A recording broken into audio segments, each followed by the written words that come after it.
Yeah. Yeah, that's you.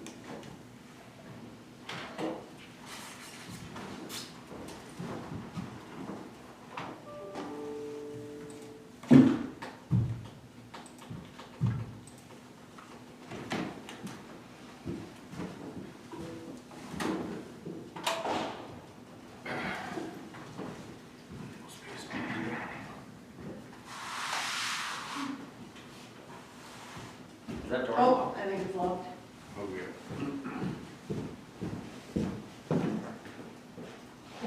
Funny thing is that I don't even like after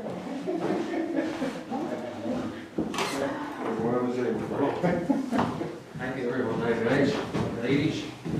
I don't know.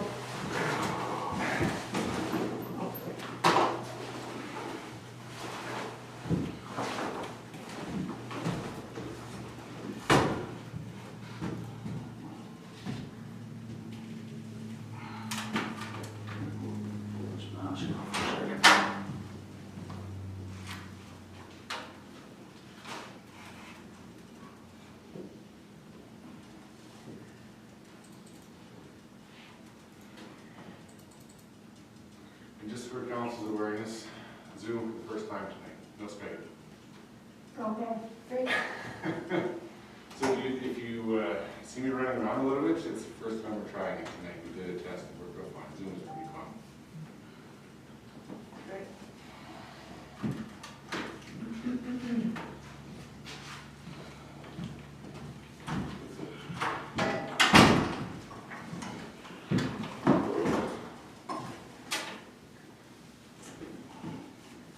Was that even barge on record too today, dude?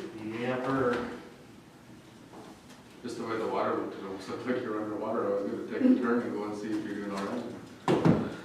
Okay, it's 7:05. We're going to call the meeting to order.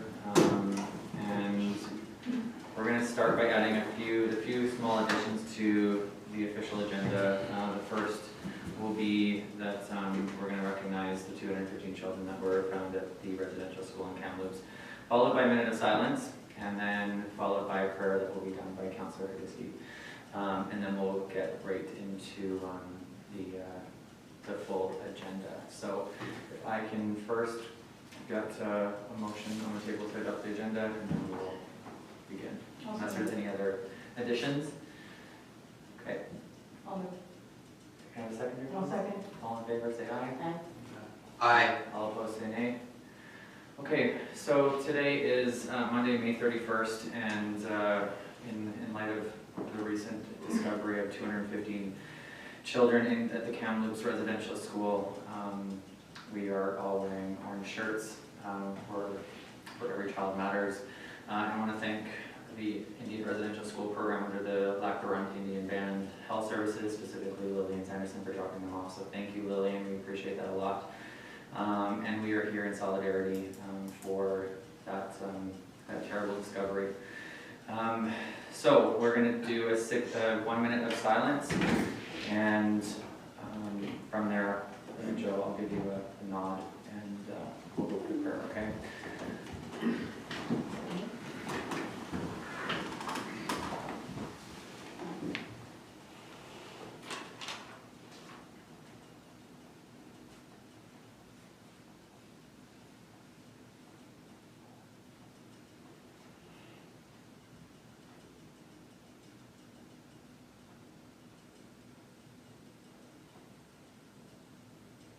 Recording in progress.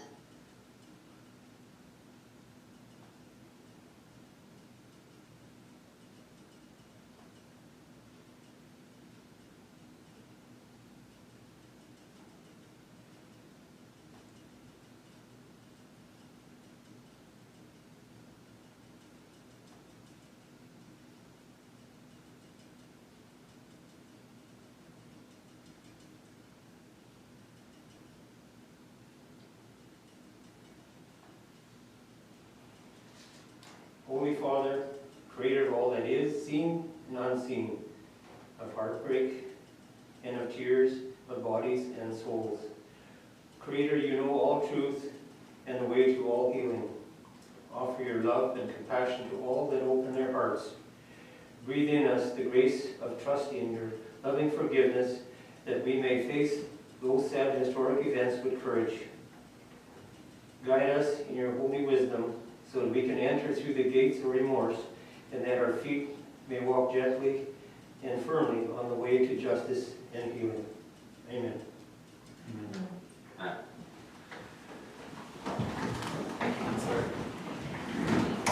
Okay, so we have a lengthy agenda ahead of us, so we're going to be staying extremely on task today, and all of our delegations too that are on the line as well. We're going to just a reminder of your time limits as well. But thank you very much for being here today. We appreciate it a lot. So let's go to number 3, which is adoption of the minutes. So we'll start with the motion to approve April 27th minutes. I so move. I'll second. All in favor say aye. Aye. All opposed say Aye. All right, motion's carried. 3.2, motion to approve May 11th minutes. I so move. Seconder? I second. Okay. Okay, all in favor say aye. Aye. All opposed say nay. Motion's carried. We move on to 3.3, which is the motion to approve the May 19th minutes. I'll do. I second. Okay, all in favor say aye. Aye. Aye. All opposed say nay. All right, motion is carried. Business arising from minutes, I don't think that there's anything else for that. So we move on to correspondence, which is the LGBTQ2S+ flag request, which is me. And so I'm going to declare conflict. But if there is anybody, if anybody has any questions before I do leave the room, please let them. Otherwise, I think it's pretty straightforward. Okay, so I will pass the floor to Deputy Mayor Phil, and I will be back.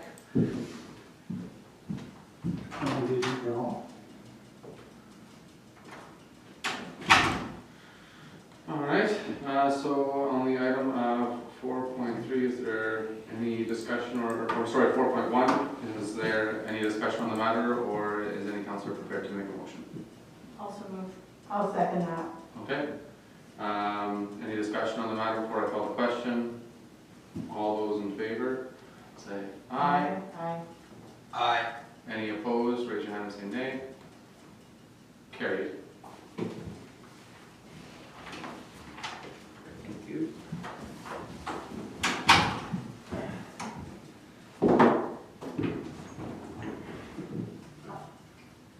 Okay, that's all back. 4.2, yeah. All right, 4.2, petition to construct for construction of a dirt bike track, which is a signed petition from numerous members within the community. And does anybody have any questions, or this is taking forever to come up? I have a question. Yep. Did we ever get clarity on the funding, where the funding would come from, and who would fund the construction? Do we know? No clarity as of right now, council. Okay. So is this just coming forward saying that this is what they would like, and I believe so. I'll move that we accept the petition and that we work with the group in terms of how we move this thing forward.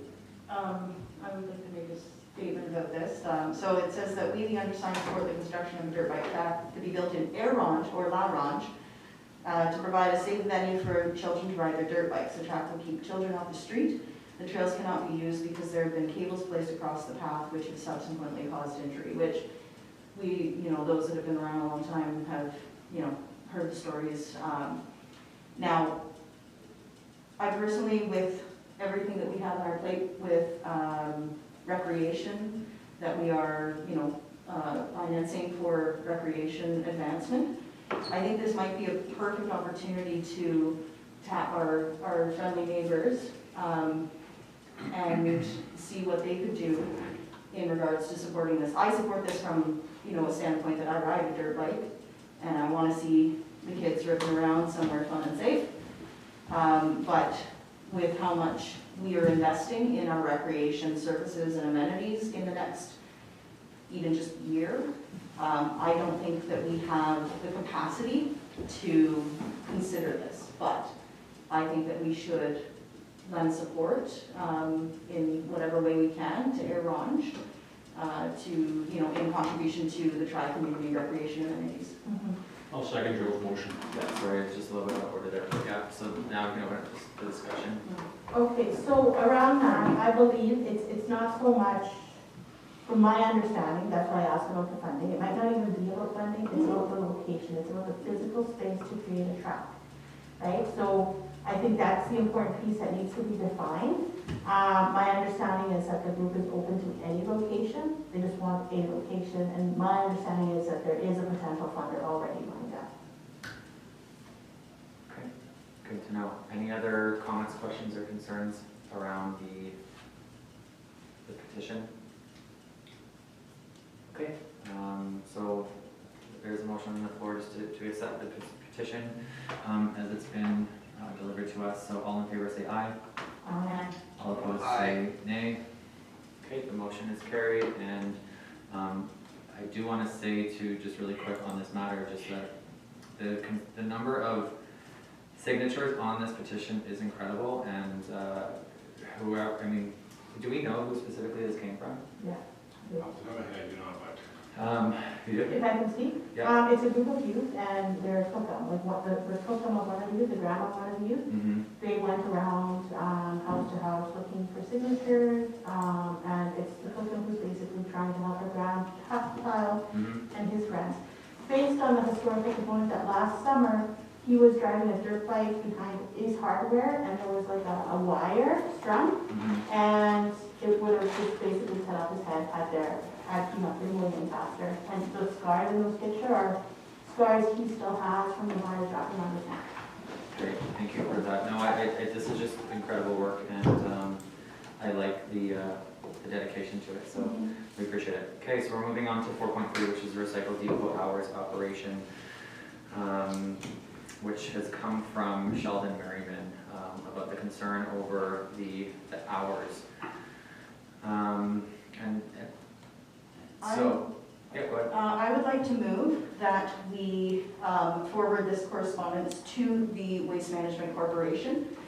Since the town is not the administration for the corporation, this should be dealt with directly by the corporation, board and management.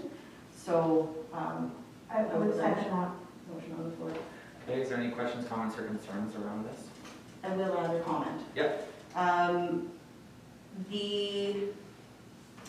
So all further correspondence relating to the Waste Management Corporation and their facilities and amenities should be forwarded to the Waste Management Corporation board and manager. They can be reached anytime at 420-5492, and there is an email address as well. Just in response to specifically the content of this letter, that issue has been brought up at the board, and there is staffing on Saturdays upcoming, aiming for June 12th. Yeah, June 12th, to have the same hours as during the week, so 8:30 to 4. It's just a matter of getting the position staffed and trained. So from a resolution standpoint, that's a step towards meeting the services. I think if I can add a further comment, like this is a starting point, you know, to try and address the additional hours, but I think as time goes, we will pursue service that will meet the public need. Okay, do we have a timeline, roughly?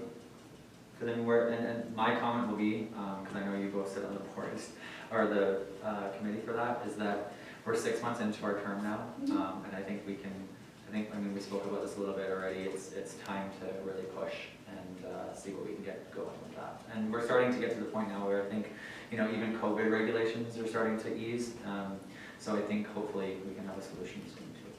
In relation to that, so everybody understands the context, public and the council. Mm-hmm. So we're 2 votes of 6 on the board, 7 currently. So the town is one of multiple partners, and there's more partners coming on board with the new landfill that have, you know, come together for funding the landfill. So we are one of partners. I know Joe and I both have the same mandate going into this, and we are, I think, trying to achieve that, so yes. Excellent. Okay, any further questions or comments? Okay, so we'll call a question. All in favor the resolution, which I actually wrote down with the. No, Just forwarding the correspondence to the West End Corporation. Yeah. All in favor, say aye. Aye. All opposed, say nay. Okay, motion's carried. All right, moving on to delegations. Is Catherine, she's on the. She is, eh? She's on there. Okay.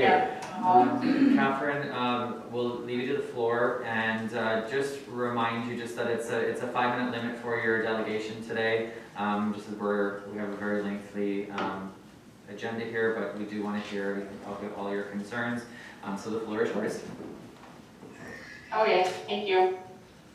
So I would like to speak to you about my home on 815 L'Orange Avenue and the Shoreline lease adjacent to my property. My family has lived here since 1980 and I have personally owned it since 2017. And out of the blue, I received an enforcement notice for a fence that has existed in the same place undisturbed for 45 years. It is unclear why after all this time this fence is suddenly an issue, especially considering there has been a shoreline lease agreement signed and renewed annually since the fence was originally built. As well, in 2019, there was an updated shoreline lease agreement created that was signed by myself, the mayor, and the town administrator at that time. That states both parties have inspected the lease site and are perfectly satisfied with the land's current state and condition. As a potential resolution to this issue, I am here to offer fair market value for the shoreline lease area or a portion of it. I have seen the recent survey done and understand that where the flood line is may impact this discussion today. I am requesting to purchase this land in part due to the suddenness of receiving the enforcement order, but also because of the feeling of unease I have about what the town intends to do with this land. I have enjoyed this property and lease for 33 years and feel that lately I have no assurance that the town will continue to preserve this. I feel that this section of land is not beneficial to the town due to the neighboring property on one side being privately owned, therefore cutting off access. The property on the other side is public land, but is undeveloped brushland and rocky shoreline. If I purchase this land at fair market value, that money must be used towards the dedicated lands account and could then be used to invest in other more usable public recreational land or infrastructure. And I do recognize the environmental concerns surrounding the shoreline and have no intention of developing the land and would be willing to accept conditions in the sale that would ensure that. My family has called this home since 1980, and the leased area has not been altered since the property was first developed in 1972. I've watched my parents take great care in preserving the shoreline and tending to it to maintain its beauty. I have a great respect for this land, and I intend to care for it just as my parents did. I ask that you all consider the historical use of this land while considering your answer. And if anyone has any questions, feel free to ask. Okay, so we'll open the floor for any questions for Catherine. I have no questions.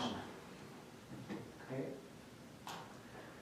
Okay, thanks Catherine, I really appreciate you coming to speak and giving a little bit more information about that property today.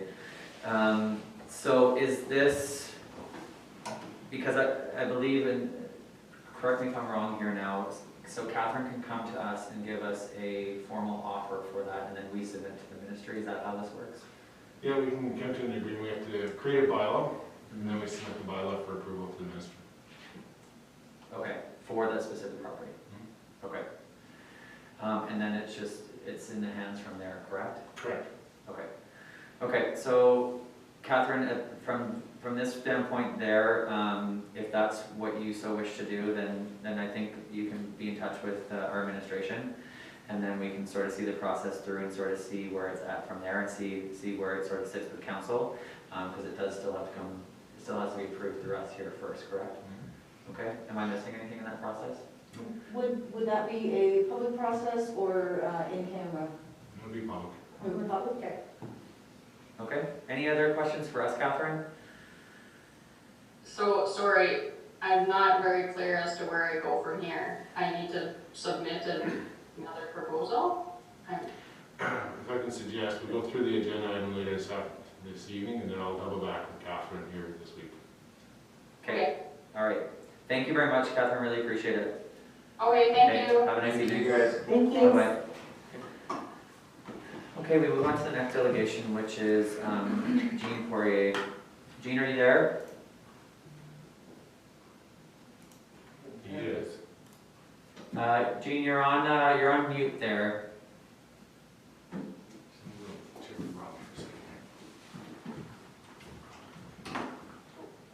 There he is.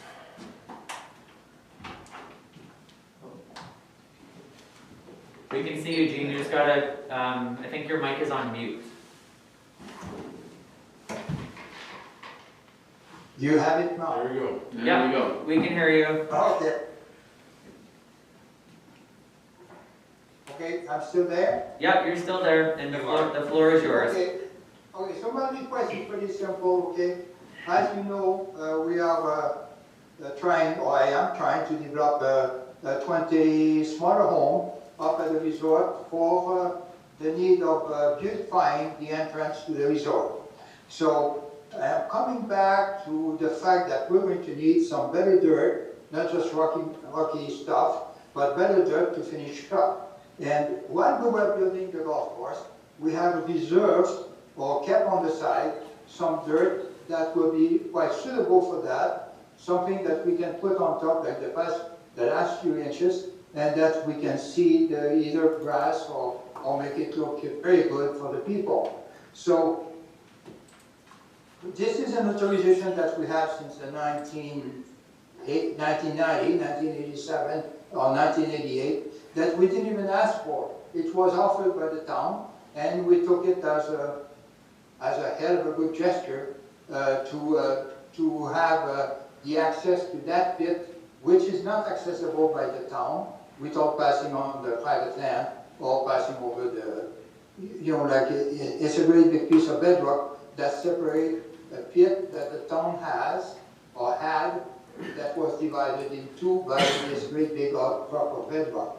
And the mayor, Mel Hedden, offered that we use that parcel of land as a pit so we can develop the resort. We are still in the development course, and it would be nice to be able to use it. A few years ago, for no reason at all, I don't know who requested it, but we received a note that we were not supposed to use that area anymore, which we have not used. But now it will be the time to talk to a serious council and say, we are in a position to carry on and make more beautification, and this little bit of dirt that is fairly clean, that is mostly a mixture of clay and sand, that will be good for putting on the surface of the lots that we are developing. That is my request, just to reinstate the fact that we can go and use it, and at the same time clean up that area as much as possible. That's all. Thanks, Jean. Does anybody have any questions for Jean? I have one question. Jean, what is your timeline for this project? Like when? This is a 5-year project, okay? This is 20 homes that we hope will be maybe selling 3 or 4 this year, maybe 5 next year, and then in 5 years it should be completed. Okay, any other questions? So just so that I'm clear, you're wanting to put different, like just a different surface on, like you're wanting to put, or what? I'm a little bit unclear of the request. There's a pit that's out there as you're driving into the golf course. I don't know if you're a golfer, but there's a pit that's been there for a long time, and it hasn't been used because somebody's put the hole on it, I guess. But he wants to access the dirt and whatever's in that pit to do his development. Okay. So basically, the town hasn't been using that, ever used the pit. That's been there since the early 90s or late 80s, and the town has never taken material out of there. It's been used for the construction of things at the golf course when that course was developed. So basically, and at some point, some council must have terminated that right for him to do it. Now he's asking I for see. this council to reconsider I see. to be able to take that material. Got it. That Councillor is Richard? right, Joe. Councillor Richard? Just contextually, we don't have a good map in our report showing the actual context of this. I'm able to pull up on Sask Interactive, kind of so you can see what the existing subdivision is versus, you know, what's town land versus what's the private land.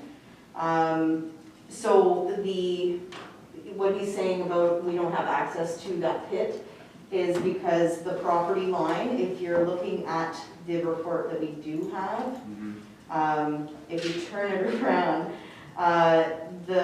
you can almost see the essence of the property line that comes. Includes the graveyard, but Yeah, so I don't even know how to describe it. Having maps would be. it's probably perpendicular to the highway, but it's, the road goes at an angle, so that creates kind of an odd In angle. fairness, I mean, my suggestion is, if I can, Mr. Mayor, this is what he filed in to speak to council, Yep. so if you want further information, we can turn this around and come back to the report for next week to better explain this if you want. I think that would be best to get the full context. Yeah, I think just prudent-wise, I'd like a little bit more detail, just so we understand what we're going through here. But as I understand it, Jean, it's, no one can access this anyways because there's private property that they have to go through before, like, the location that you want to go to, is that right? That is right, but I found it a little funny that I had included the map and then a photographic map of the location, which shows very specifically that from, for instance, the north of the cemetery to highway number 2 used to be a very good pit for the town of Dallas. That was the most beautiful sandy, clean pit, but they had no access across that big mountain of water of bedrock. And therefore, it was offered to us to use it for the development of the course, which made beautiful sense at the time. And if you take a look or think about where the driving range is, that driving range was about 20 feet lower than that when the golf course was completed. And we completely backfilled that so that we were able to make the driving range out of it by using part of that bedrock also over the same time. So it's a short driving range, but it works for us. We have mostly new golfers, okay? So basically inside of that, in between, if you consider, for instance, the south side of the runway, way up on the government property, there's a pit in there that we had access to, and we were able to take all of the dirt that we wanted for roads or for any other commitment for the future. And specifically, we kept a piece of land there that has no rock, that is very nice, that will do a very good topsoil. It's not the black topsoil, but we already have enough of the muskeg that we can turn this into a pretty good mulch to be able to grow the grass that will be needed to beautify the area. So that's all what I'm asking, for no reason that I know of, surely not because I asked, but somebody had asked us not to use it anymore. We have agreed.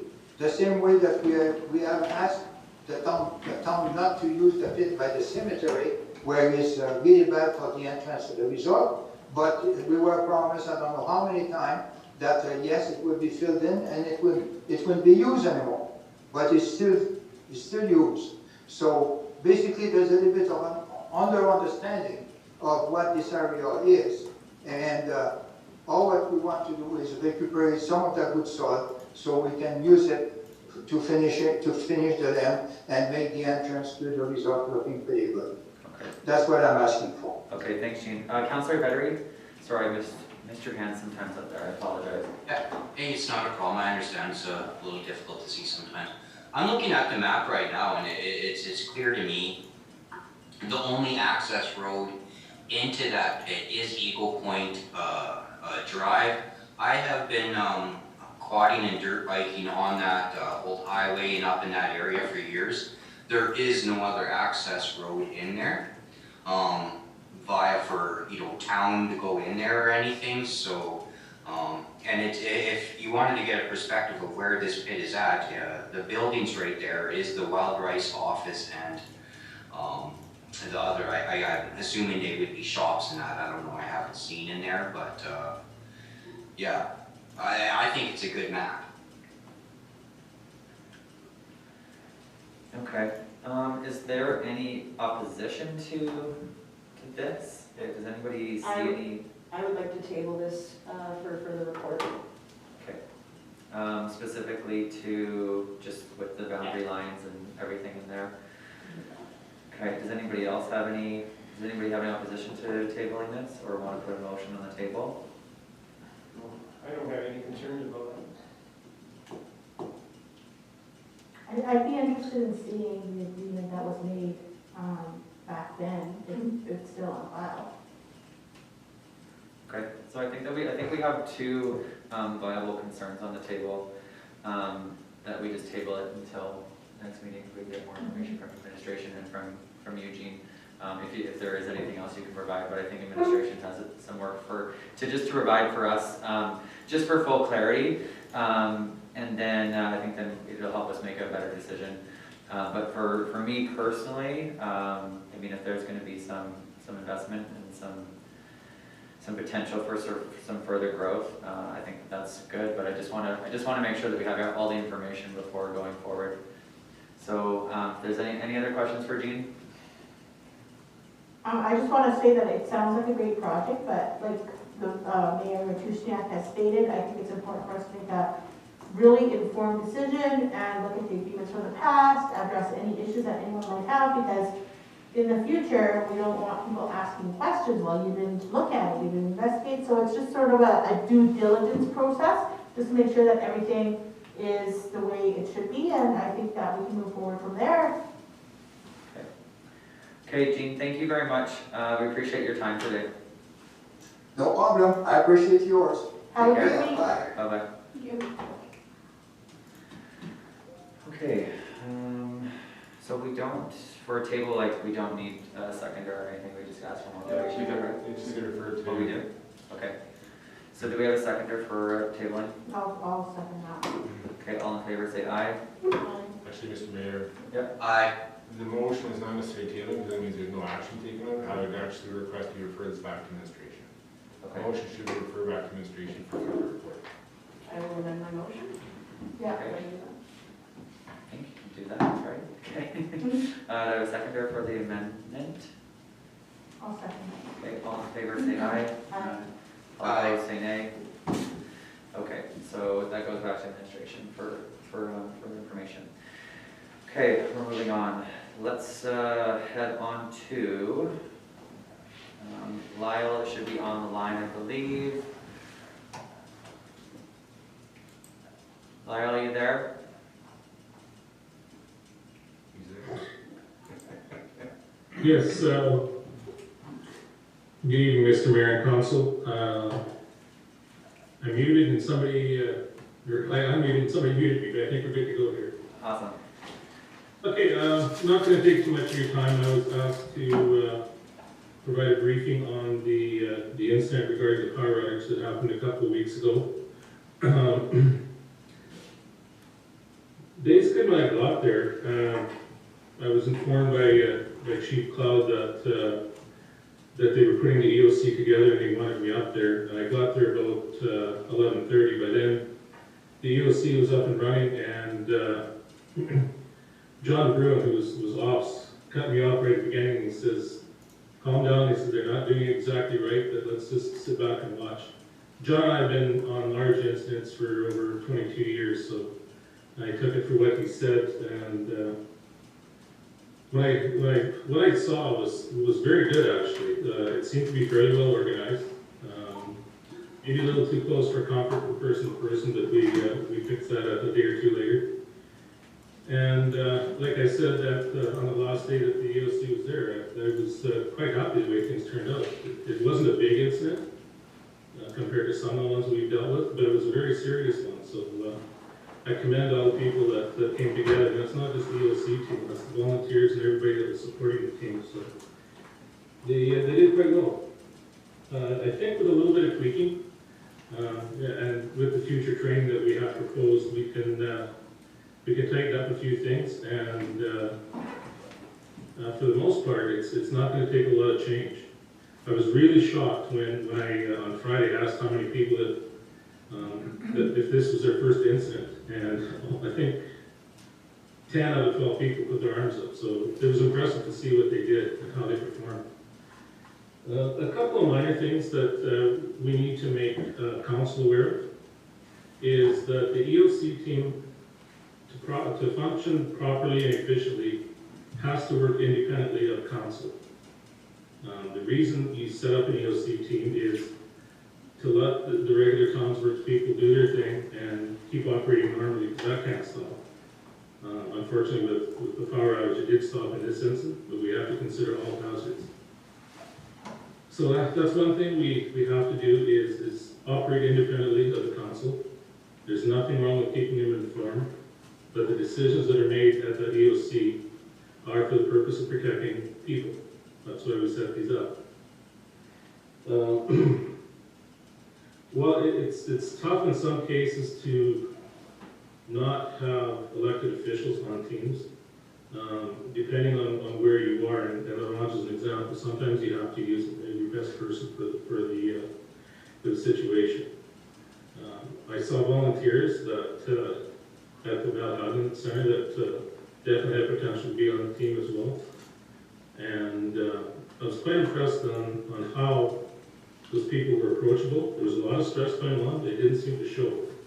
I only saw a couple instances where some frustration kicked in, and that's totally natural. That's going to happen when things don't go your way. So kudos to you folks on that. I understand. Oh, one other thing. Part of the organization, you want to be careful putting your fire chief on the team itself, because 90% of the time he is going to have to be often he's on site and not set up with the EOC committee itself, the team. So he has to be mobile and he can't be tied to the team. You know, the way he did it coming and going on this situation was exactly how you probably have prevented. Had there been a house fire or some kind of situation like that, and I've heard horror stories after the fact of people setting up wood stoves in the middle of their kitchen and running a chimney out the window. Huge potential for something to go sideways. So you have to leave the fire chief to be able to handle fires, vehicle accidents, whatever may pop up during your other incident. So just keep that in mind. I understand that the EOC team had a after-action review, and I would really appreciate it if I could have a look at those notes and what came out of it. I think it's just a help. Normally, I do participate in those after-action reviews. I'm doing one with Lac La Ronge and Inbound on Thursday, I believe, to see how they made out. Other than that, future training, I think most of you folks are aware that I intend to teach the ICS 100 and 200 level courses. And that's just going to provide some guidance and introduction into the structure of the incident command system. Every jurisdiction in North America uses it. It's very easy to adapt, and it makes you much more adaptable too. If we had a huge incident, say in Prince Albert, and we're drawing from other communities, with your understanding of that incident command system, you would fall right into the team very easily. The other one is the EOC Level 1 course. That's made up primarily for the EOC team members. And again, it's just about structure and how you set up. And after we do that, we can do what we call tabletop exercises. We give a scenario, and there's no pressure on you, just to see how the folks do that are on the team, and give a little bit of confidence in how and what they do. I heard comments that the power outage was a tabletop exercise. It was in a sense, but I think we should still run them sooner than later, just so we can get more in tune to the way things have to run when you do set up an EOC. And as I said earlier, there's not going to be a lot of major changes. There's a few minor ones, and I think you guys are going to do quite well. In a number of conversations I've had with Fire Chief Cloud, I'm looking at La Ronge to be kind of a hub of the north. Just everything funnels down through La Ronge towards the south. So when we have fires or some other situation where we have to evacuate people or require resources, La Ronge is going to be noted, even though if it's not in the immediate area where the incidents happen. So we have to keep that in mind as well. Other than that, I'll just reiterate what I said at the EOC on Friday. Those folks did really well, and you know, I never criticized people for trying, but there was people there that I felt went above and beyond and really did well. Any questions? Just like to, Lyle, it's Ryan, Councillor Ryan Vetch. I'd just like to thank you for dropping into the Mel Hageland Uniflex there and taking some time to visit us and see how things were going there and just to spend some time with us. It was greatly appreciated. Well, I do like to spend time with the volunteers too, because they're not often recognized, and quite often they are the horsepower that runs these incidents, especially in the smaller communities. I was curious too when they talked about the social distancing and how the costs were set up. Couldn't have done it any better with the measuring tape. You guys did really well. Yeah, thank you. Okay, Councillor Watt. Hello again, Lyle. Appreciate you taking time out of your busy schedule. In regards to the EOC, but also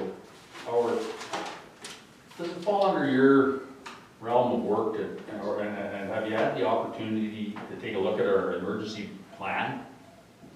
Or we've had a plan in place since our Mallard fire back in '99, and it's been tweaked over the years, but is there somebody within government that can take a look at our plan to see if, and assist our fire chief and our town of La Ronge administration in tweaking it a little bit?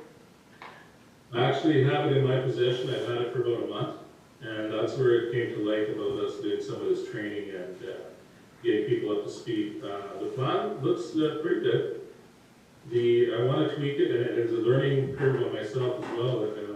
One example is the generators. I get a request for a generator. I need to know the specs and the importance of it. The incident with the SCBA's at the fire pump not being able to be refilled and only good for one dispatch, that scared me. And then on top of that, I was told a day or two later that that's not only for the La Ronge Fire Department, that's all the surrounding fire departments. So we want to make sure that we have that capability to support those SCBA's when they get used. So I do have the plan. It doesn't follow our template, but it doesn't have to.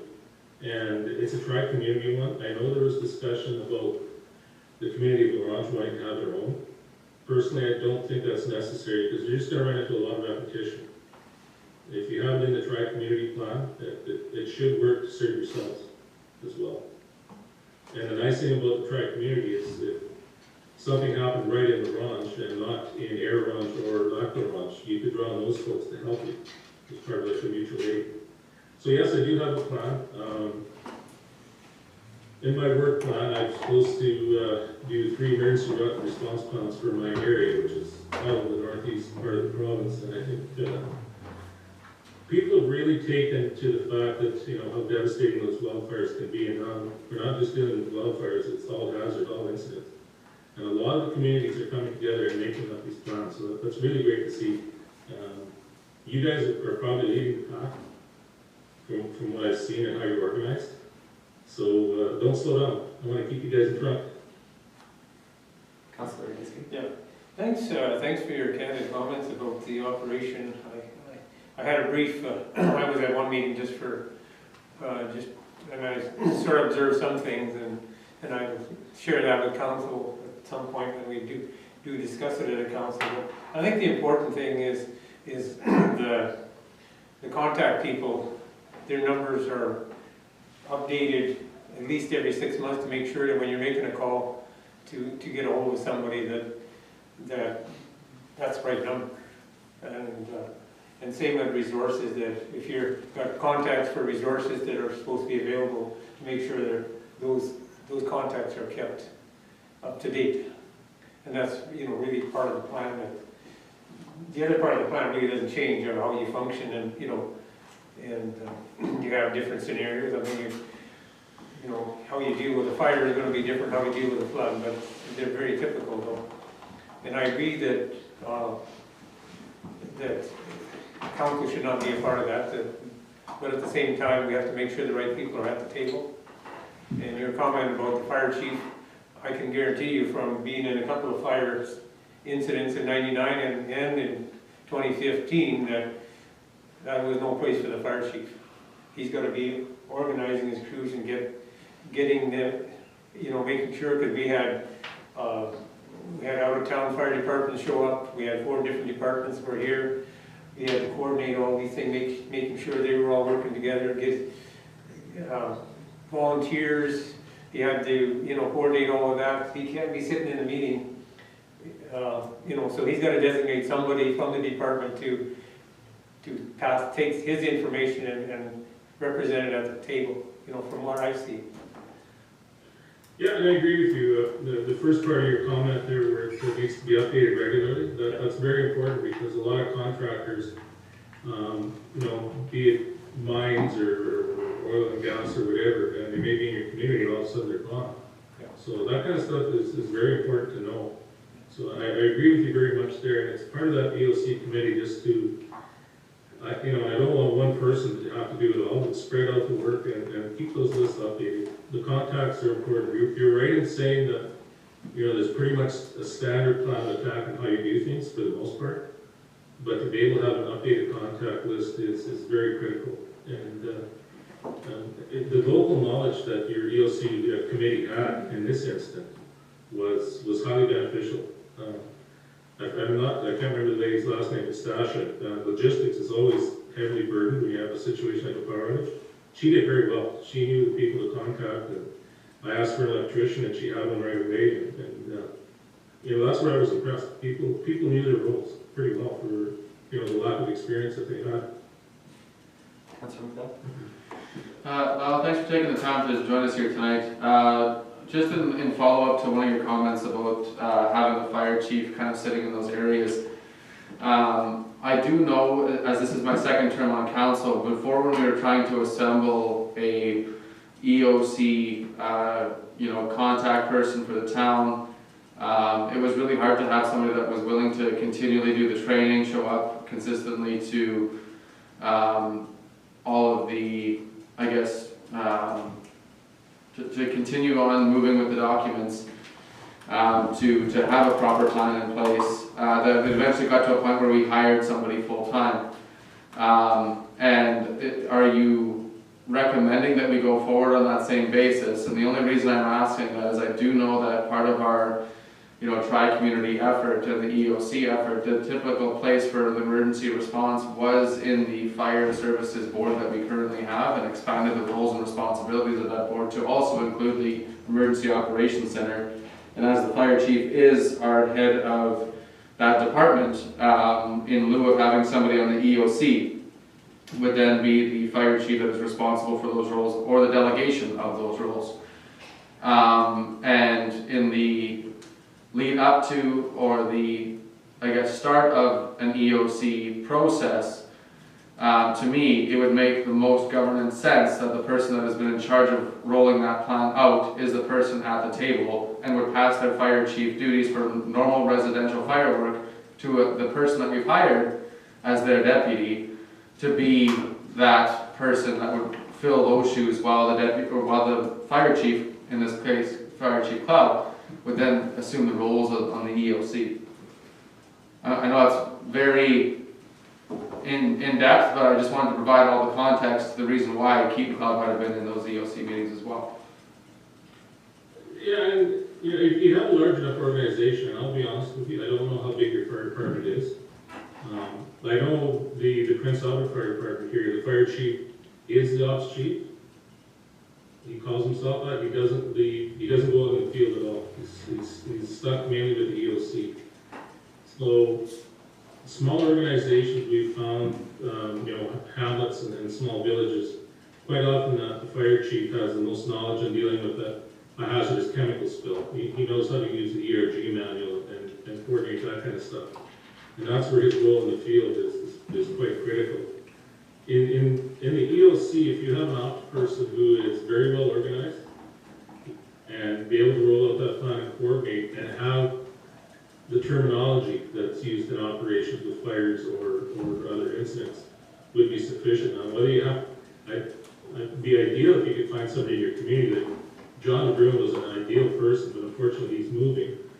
He's been an incident commander and ops chief for years and years with us in the old welfare management. I'm not sure, we'd have to maybe canvass the community to see if there's somebody that has an interest like that. I know there's, in the wildfire branch in La Ronge, there's a number of people that could fulfill that role. Unfortunately, La Ronge and the area is so prone to wildfires and lightning fires that most of those wildfire personnel are going to be tied up. So it does make it difficult in that respect. I guess for what the folks on the EOC committee that are making that committee, where's your best bang for the buck? Is Chief better out in the field or sitting in that table making decisions? My personal feeling is probably better field driven, but I don't know the makeup of your fire department. I met a couple of younger fellows, and I met the deputy fire chief, but I didn't meet very many people else, and I don't know how big your fire department is. There might be somebody else in it that fit that role. It's a point that we can have further discussion. I don't really want to take up too much time tonight for your agenda. I think I'm around the 20-minute mark here as it is. No, it's important, and we appreciate everything that you're giving us right now. I just have a quick follow-up question in relation to a comment you made that our plan is pretty good. So is it pretty good to the effect that we should engage in consultants to help us revamp and update, or is this something that we can work with, government agencies and ministries and do a little more internally? I'm sorry, you're talking about your emergency response plan? Yeah. Yeah, pretty good is real good. Like I said, the one thing I want to tweak is let's identify those critical areas where, say, the Ronge is prone to power outages. Where are the critical areas that you call me and I get a generator up there within 3 hours, but I need to know what kind it is. So part of the thing I want to add to your plan, and all response plans in my area, is what are the specs for the generator? Is it a 3-phase 55 kilowatt, or is it 2-phase, single phase? That's the kind of stuff I want to add to that, because it probably would have saved a day at least had I known what type of generator we needed for the fire department. And there's quite an inventory of generators that we have. We run entire camps on those things, and it would just speed things up if we knew the specs. That's all. And the other thing that one of your fellow councillors mentioned is a current full list of who can do what. That really saves you a lot of time. Okay. But no, as far as your plan goes, it is pretty good. There always is things to add, upgrade, and tweak. What I found is people make up a really nice plan and then it sits there for 2 years. And you can have a whole council change, people move, new people move in. It takes a lot of work to keep that list updated. That's a big part of the plan. Okay. Thank you. Okay.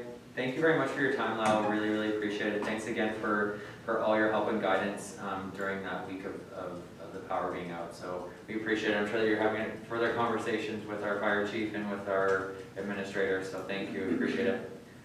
You're very welcome. Okay. Have a good evening. Take care. Thanks, Lyle. Okay, we move on to committee report 6.1, which is committee of the whole. So we move on to Chamber of Commerce Board meetings. Is there any questions surrounding anything within that report?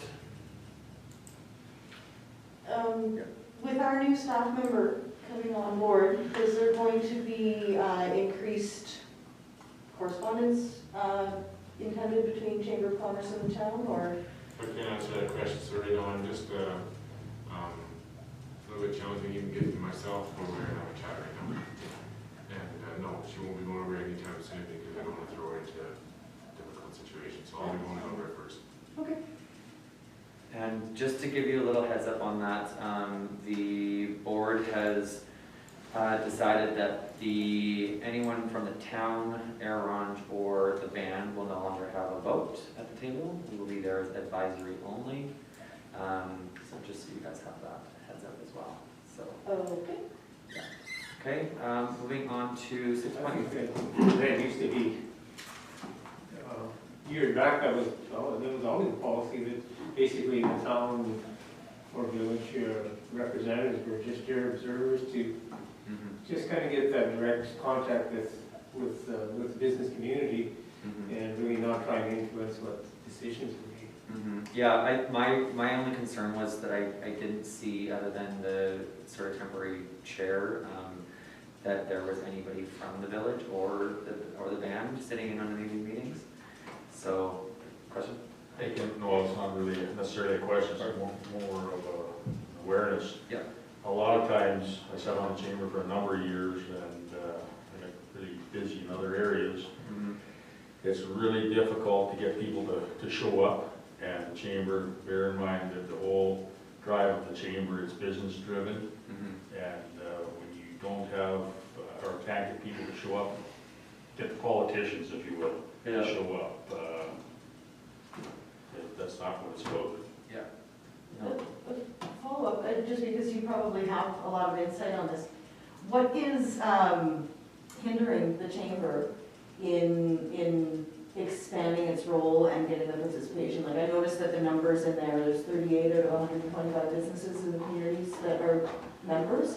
So what do you think, could you make an observation as to the lack of participation by businesses in the community, or what could be, what could support increased participation? It's a typical scenario where your volunteer labor pool, everybody sitting around this table is probably observed. It's the same people that turn around and show up to this event, and to that event on a volunteer basis, and that's pretty much what the chamber is. One comment you made in that statement is in regards to the business. Our membership, it was not long ago where the chamber was disbanded, but it's come back in a big way. They're chipping away at it. They're sitting at their monthly meetings and they're trying to regain its confidence. Just to have that correspondence with the larger chamber in the south and be connected. And there's some new faces on the chamber now too, which hopefully I'm hoping will drive that healthiness over again, I think.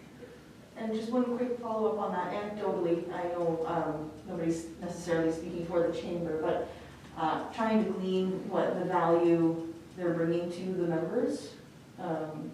Is there a stated value that they're trying to bring to the members? I mean, those are questions that I can bring back when as an advisory, because I sit on that board, so I will, or to the committee, I guess, and I'll follow up with those. I think, as a municipality and the growth that we want to achieve, it's kind of inherent that we should be, trying to either, everybody should be going everybody else. And if there's a way that we can support the chamber to, gain membership, add value to our local economy, then figure that out. Yeah, absolutely. Yeah, I've been involved now with 4 chambers. Every one of them has the same struggle. Everyone, from big cities all the way down to here. And there's no silver bullet, and then that's the question they're all trying to add is how to define that value, and I think some do it really well, some do it are still trying to figure it out. But 3 of the 4 chambers I've been involved with at the municipal level have just, it's a struggle all chambers across Saskatchewan are facing right now. Councilor Diskey? Yeah, just getting back to the voting privileges, I think the reason why they don't want the community representatives to have voting privileges is because sometimes an issue will come to the table and you put yourself a bit in conflict by taking part in that discussion and voting, and then if that issue happens to come to council, then you are in conflict. So you're there basically to observe, to see where the community is going. It's good information for the community representatives, but you need to kind of take one step back because of that. Yeah, I just wanted to bring it to everyone's attention because it was a clarity that just came up. Any other questions on that, or we can move on? Okay, we move on to the Lac-Orange Regional Waste Management Corporation report. Is it, Joe, this is yours, right? Or, I apologize, I was late in emailing my end, Oh, okay. so it didn't get on the agenda, so if anybody wants a verbal from my end, I can add to Joe's report. all good. Is there any questions for Joe, or sorry, Councillor Hudisky, or Councillor Fischler? You can rotate around if you need to read. How do you do that? I spin the circle. That's a great question for you. The 3 dots. I did on mine, so. Oh, well, I read it with the horse, I think. It's fine, I was just thinking anyways. I guess I do have a question, Joe, here, if I may. Opening day push to July 5th or 6th, is there any room for negotiation around that? And did they know why? Did they say why? Is it staffing, is it? We did, Councilor Hudisky and I did get an updated email just the other day, yesterday,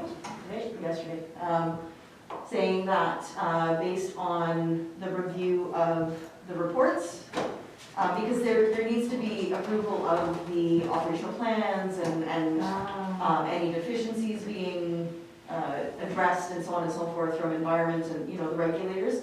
They're the ones that are ultimately approving the open. As it stands right now, it looks very good for July 5th. Okay. So basically that's the nearest. Okay. Thank you. Okay, there's no other further questions? Now that we know what Maria is not, not too straighter. In regards to the tipping fee, is there any indication as to high, low, in between, all over the map, or any idea what's going to happen with the tipping fees at the landfill? They are trying to sort of do an all materials estimate as to what material would weigh by the, so it's basically trying to convert the volume into poundage, and it's looking at about $80 per ton is what the charge will be. There's the waste that were burnt, and those will be at half that amount, will be $40. Because there's still significant work, they're still pushed, and they still not work, but not as much as it's not being varied, so we're kind of separating those two entities. There's some other things, we've got a list of items that are going to be refused at landfill, and there's a list that the price list will actually be included with the water bill, I understand. So the next water bill that goes out, we're hoping to have it ready to get that included in that. Yeah, we can talk afterwards on the price list for the inserts. Okay, any other comments, questions? Okay, we'll move on to the Policing and Justice Administration Committee report.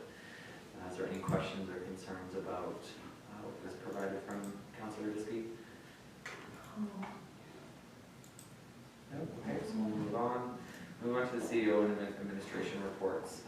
May 2021 power outage EOC observations. Did you want to give? I'll start off here, and if Sure. I can, Mr. Mayor, and I'll ask Fire Chief Cloud to jump in here for the latter part, I guess. Overall, I think it went well. There's certain things we can do better and training and whatnot. You see in the report, I am asking Council's permission to engage young Millennium and West Park Lot to do a refresh of the email plan. And we did consider talking to Lyle to do a refresh, however, he's going into his busy season right away, and I don't know about you, but I'd like to get things done.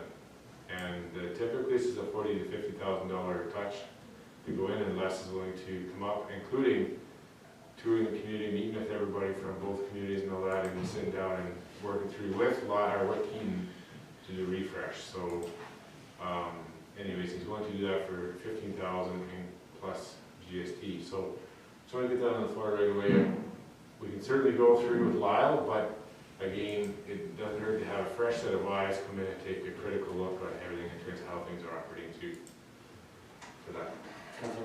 So I guess just as a matter of policy, when we set the budget for 30,000 for EMO planning, and this is within budget, is there a reason why this specific ask is kind of weird? Does it not follow within the proper policies and procedures that we have of approving that budget? Yeah, you're correct, Councilor McPhail, but there wasn't specifically delineating as much as it should have been in the budget. This is just me and decided option, bring it back. Okay. So we're buying, So for example, technically, as long as it's kind of passed the smell test here, we don't really need a motion because it does fall within the budget. Or do you want a motion?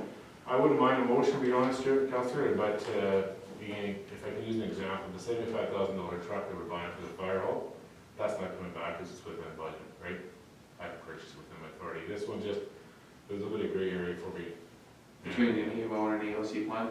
Just in terms of delineation in the budget, making sure council is aware of what was actually approved. So when the budget item of $30,000 was brought to us for EMO planning, this was part of that budgetary process, or this was not? It was not, I don't think it was crystally or black and white communicated to council. When I prepare a budget, I know exactly what's in the budget. Just like later on tonight on the sprinklers, that was never communicated to council, right?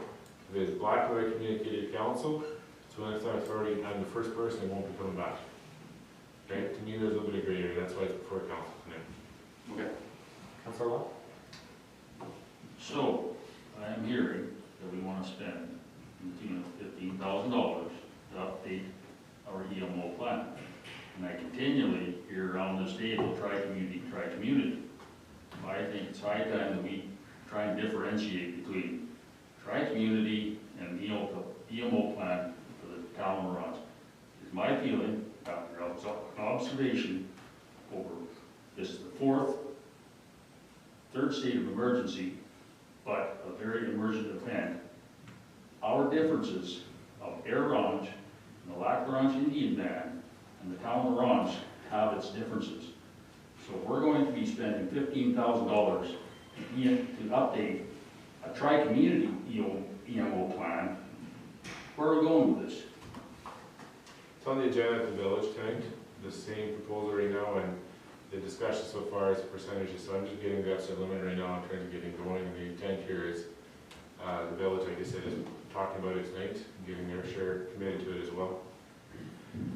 This is the max we can spend on it.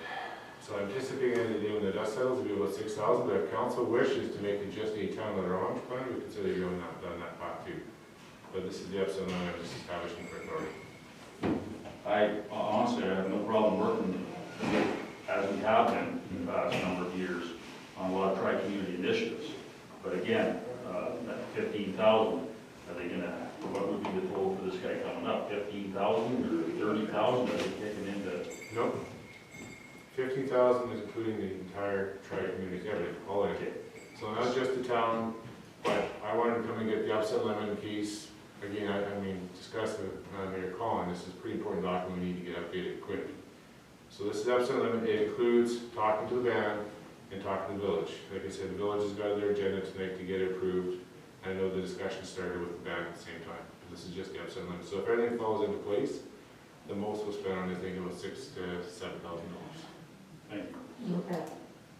So does every event become a tri-community event regardless of where, how communities are affected? If it's an emergency, if the state of emergency is called, under my understanding, the EOC could be activated. I'll give you a perfect example. The band declared Colorado the state of emergency back in 2015 before anybody, when Stanley had their fire, and really didn't affect the town. Now, we're going to sit down every time there's a band that, you know, I'm just saying, like, and how do you deploy that? I mean, I'm not saying we don't work together and we offer whatever we can, but is that something, I'm sort of a little bit, I think we all need to, all three need to have our own emergency plan. We have our own resources that we have listed, our contacts we have listed, that we deploy, but and each community does the same thing, but you have an overarching cooperation, there's certain things as a tri-community that you share those services or have agreements to share, but I'm a believer that each one has to have a separate. Well, and I'll circle back to what Lyle said a little bit about that too, right? He said that is a possibility, but then you're just gonna be doubling over a lot of stuff and essentially wasting time and money, right? So that's something to consider. I understand. As far as our plan, there's nothing wrong with our plan, and he says there's nothing wrong with it. It's gotta be updated and you know, when I've heard some frustration, well, people phoning right now, it doesn't exist anymore, they're not getting the right person, and so there's time wasted, and then when you're in an emergency, you don't want to waste the time, you want to be able to reach people. Whether it's volunteers or whether it's suppliers. Councilor Watt? Just in regards to a bit of a history lesson, dating back to our 2011 flood situation, it affected the town of Orange to the point of coming very close to declaring that state of emergency because of the funding. I mean, we lose that bridge, and we were very close to losing the abutments in that bridge. It's going to have more detrimental effect to the town of Orange and Black Orange Indian Band versus Air Orange. And not eliminating Air Orange because of the groceries in Orange, but it's just, again, it poses differences. And I'll fully support what Councilor Hiskey was saying to the effect of an overarching tri-community. But there are issues within our community that are somewhat different. There are issues within the Black Orange Indian Band because of the size of the area they're covering. So it's. And I'm not opposed to spending money to get a plan, but I'm just stating I've been through three real emergencies. I mean, there are two major fires and a flood. I've been involved in all of that. And well, and I will say, and I don't want to be quoted on this because I believe that each community within the Black Orange Indian Band has their own EOC anyways. So I don't think that we're always have been in the room. They've always been there. Yeah. Through all of those major events. Right, but I'm just saying, like, when you're sort of depicting an overarching that if say Stanley Mission or Little Red or Hull Lake, if they have their own state of emergency, then we would be activated. I don't think that this is the case in this situation. You just need to be clear on that. That's what I'm saying. Have an overarching agreement where you have agreements in this type of situation. We'll activate. If it happens in another community with a band, especially with a band, then it's going to affect differently. And the only reason I can say that is because with the power outage, right, it affected all 6 communities, right? And Chief Tammy was on 6 different calls all day, every day. And we didn't really have much involvement with anything outside of our tri-community. So, but it's a good point to raise, just to make sure that, I think that we also have to look at our partners, and if they need help or resources from our people that have, they're really good at what they do, then that can be, but there does need to be some clarity in that for sure. Yeah, the reason I say because we are responsible to our citizens of the Orange to have our plan that meets our need, protects our community, and so we need to have that plan in place.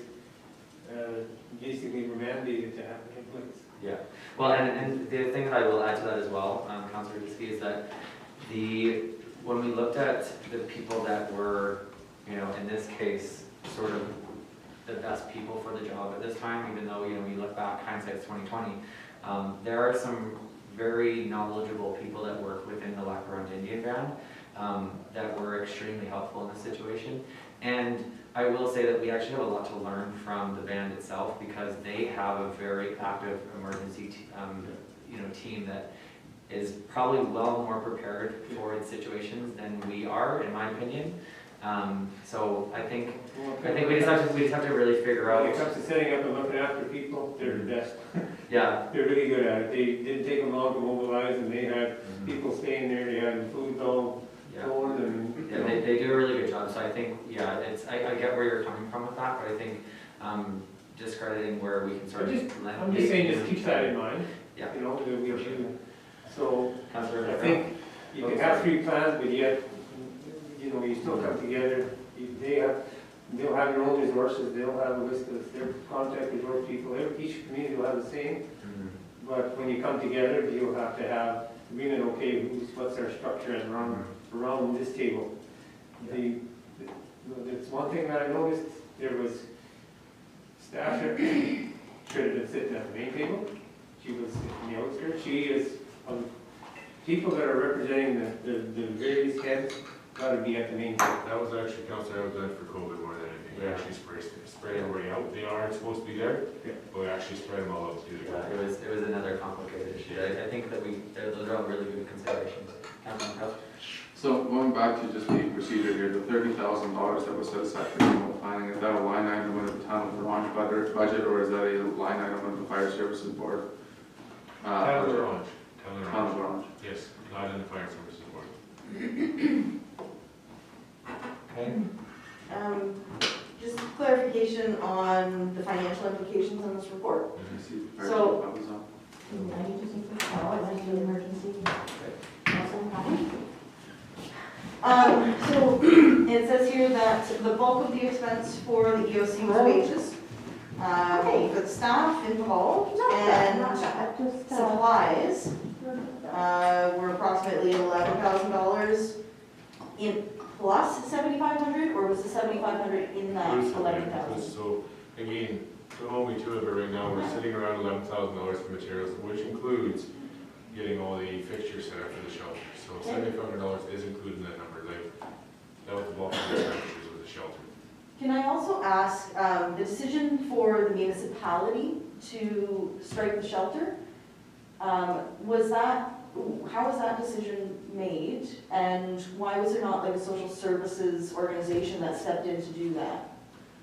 I can take it out and Yeah, I mean, I'll start by, it was a recommendation directly from Lyle, where it started, and then immediately. yeah, it came from emergency measures officer. That's where it came from, and it was a joint consensus of the EOC and Chief County was in that discussion when we were having it. It was discussing at the same time about going, and both parties then decided that time to go set up two separate shelters, correct? The big thing that I found is that we're completely ill prepared for a shelter for any future circumstances that at that very moment. Yeah. Now we have things that we can probably get a shelter up within hours. Yeah. I know this is a really contentious issue at this table, and I appreciate that, but also for where it came from, it's not like it came from any of the political people that were at the table. It came from, people like Lyle and John, like these people that we need and lean to, right, for those conversations. And I'm not trying to question anybody's, I don't know enough, but I'm just asking questions to better understand the decision-making process, where the recommendations come from, and how we make these decisions. Yeah. So is there a reason why a smaller venue is not used, such as like Kickanak? Do they not have the ability to have shelter set up? It was just due to social distancing and being able to also get staffing put together quickly. We had Marina staff there to quickly roll it out, Councillor, so there's better control over there. And there was no social service organization participating in the EOC that could have... It was just strictly municipal operations and the band and the village. And on the point of the Kickanak, I think the reason why, in an emergency situation, you have to be able to move quickly. And we can't go to anybody's residence and say, hey, this is what we're changing your house to tonight. Just as we can't go to any business and say, this is what we're changing your business to. So I think from that standpoint, what we had to look at is internally and where we could do that. So I mean, the knee-jerk areas that we can look at is our Uniplex, which was basically a concrete pad at that point, right? So, I mean, I wasn't involved in the meetings, but I can, just through some deductive reasoning, I would say that that's kind of how the process went out, and if you can correct me if I'm wrong, that's how I see it. Yeah, because it's pretty much one of our only assets that we can pull from, I believe, right? What was that, sir? I believe that's pretty much one of our only assets that we can, or our structures that we can use. Sure. That would be, especially with COVID, I think that was the biggest thing too for spacing. I guess that's the biggest thing that I struggle with is the fact that because of COVID, you had a limit of 40 people now. So that's basically all the people you could really help was 40 people if they would have all showed up and filled the spaces.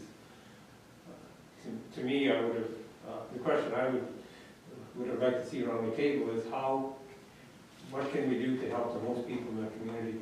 What action can we take? You know, whether it's to save food or to keep people warm or to whatever. And I don't know if it was asked or not, but there was not a lot of people. I mean, there was an ICE program came out on Thursday, which would have been good to come out on Tuesday, you know, to help people preserve their food and those kinds of things. So timing and asking those critical questions right at the outset is an important exercise to go through for people around the table. Yeah, for sure, and I think that there was a lot of learning that went on. I know it's and it's even, you know, when you talk about in a COVID situation, right, where, you know, with the generators or the ice, right, like these are things that we have to take seriously and know where to pull those resources like that. And I think that there was a lot of not knowing and a lot of things that we didn't know where to pull from, right? And so, you know, those are things that our plan needs to really outline. I would like to see a tabletop within the next 6 months. Not use this as an exercise, but The tabletop out in the next month and a half. That's what I was going to suggest, because, sorry for cutting in, I think, again, after living through the fourth one here, it's so important to learn from the experience while it's fresh in our memory. And to the whole issue that Lyle, I truly respect what he was saying, but you need the professionals at the table. Power plants just aren't the issue, people. It's being, let's be honest, we've had power outages on an annual basis here since I've been here since '77. It's awareness. It's not that you get upset at South Power for not providing us with electricity. Clearly, South Power states that you have to be prepared yourself. Every essential service in this community should have the bare minimum of a transfer switch. And on that, talk to professionals. They'll tell you what's required on that transfer switch. Generators, they're a dime a dozen, but they're useless unless they're put into the proper application. So let's learn from these mistakes. And that's only one item of many that I've got in my daytime that need to be covered off. And time is of the essence. I appreciate you bringing that up, Stephen, as far as Councilor Bouchard? Oh, does Ryan have his hand up? I don't want to. Oh, sorry. Yeah, let me just go to Councilor Reddick. Yeah, I apologize. Actually, I put my hand up because Keaton's been, our fire chief Keaton Clow has been trying to get in to speak, so I thought I'd help him out. Okay, awesome. Let's go to Fire Chief Keaton, and then we'll come back. Can you guys hear me? Yes, we can. Oh, perfect. Sorry, yeah, it's one of the downsides, I guess, of Zoom. There's no more hand. turn his volume up. Yeah, so I just wanted to just kind of back it up. I raised my hand first at the emergency plan. In my opinion, Keaton, sorry. Are you able to come closer to your mic, or we're just having a really hard time hearing you? So for sure, can you hear me now? Yeah, thank you. I feel like I'm in a commercial. Yeah, so I wanted to raise my hand the first time when we were talking about the emergency plan and having possibly 3 separate emergency plans for our area. But I feel like that would probably put our fire department into kind of a bind and an awkward position. For instance, if each community were to declare their own separate emergency or state of emergency and activate their own EOCs, where is the fire department on all that, right? Because this is a tri-community department. That's something that I just had questions on. And then, yes, for the tabletop exercises, so with Lyle and the SDSA, like that will hopefully be done at least twice a year, is what we're trying to work towards. And reviewing our emergency plan every year. And that's it, sorry.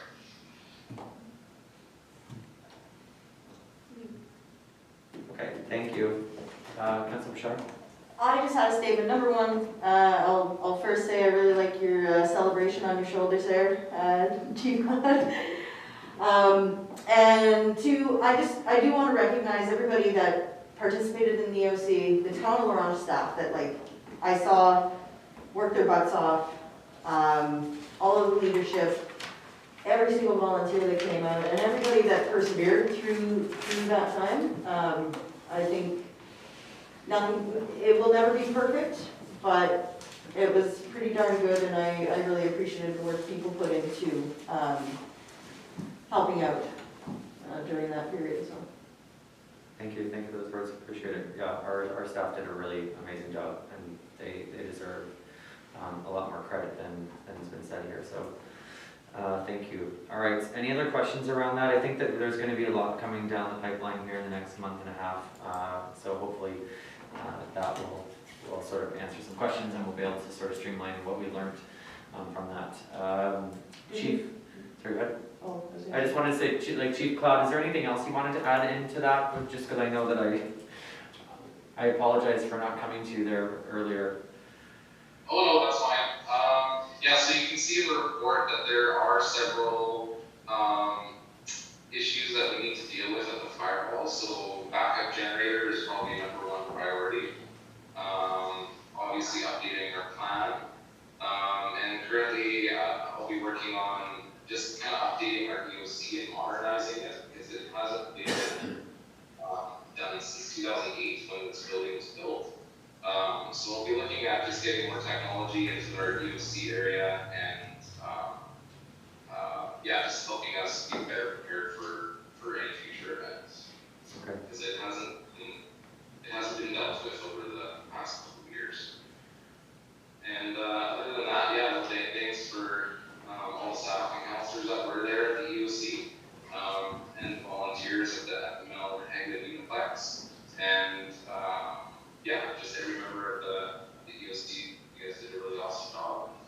I think at the end of the day, we accomplished our goals, and I think that's pretty important, right?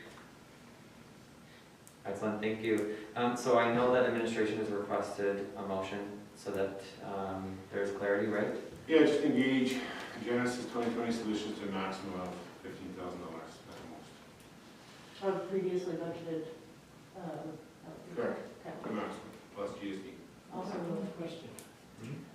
Is the backup generator at the water plant, is that capable of running enough water pressure to, say, if we had a fire incident?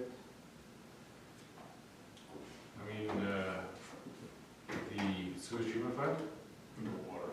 No. I guess we said, sorry, I was in the... During the power outage, if we had a fire during the time the generator running our system, what capacity do we have to, can we run one fire hydrant, 2, 3?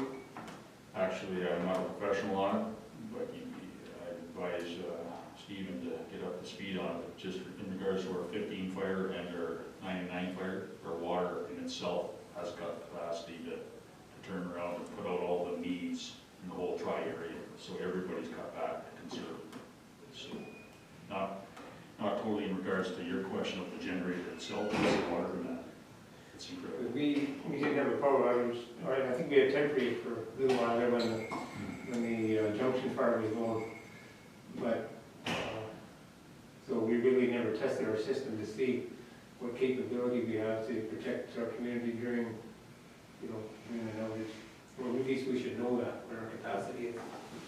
I think as a part of the plan, understanding that, or having a general understanding, in the plan, that we either we have the capacity in our fire hydrants or we don't, and therefore, if there's future recommendations, we need to budget for at the fire regional fire, or if this is town investments that we can make to back that up for within our boundaries, then Yeah. I'd be happy to entertain that here.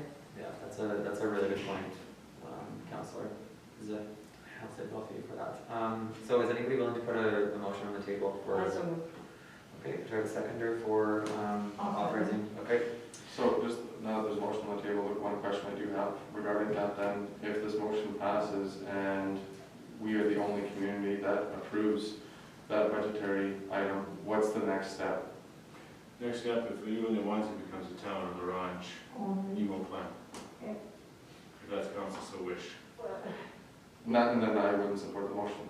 If it became a single one, as we heard, from our fire chief, in the event that this becomes something that is an emergency operations center, if the town has one, the village has one, and the Lac-Mégantic Indian Band one, and there is separate policy books for how we handle each and every one, we're de-limiting our emergency operations center by 3 policy books at the same time. Sure, Counselor, so, I mean, we have no issues, the council's wishes if we go forward, and if they don't put any money on the table, continue moving forward as the intent is right now, to work with all 3 communities. And the town is putting 100% of it on. Can I also make a comment then on that? Because if we do that, then what is the motivation from the other 2 communities to come forward when we would just pay for it anyways? Like I said, I had a good job with the administrator for Ron on Friday. He was pretty confident he was going through tonight. They're literally discussing as we speak right now over there, same process. So, Okay. I would like to propose an amendment that the CAO may be authorized to sign a contract with Genesis 2020 Solutions to perform a rewrite on the emergency management plan with the town's fire chief up to the per capita funding agreement that we have with the Fire Services Advisory Board. do we have a seconder?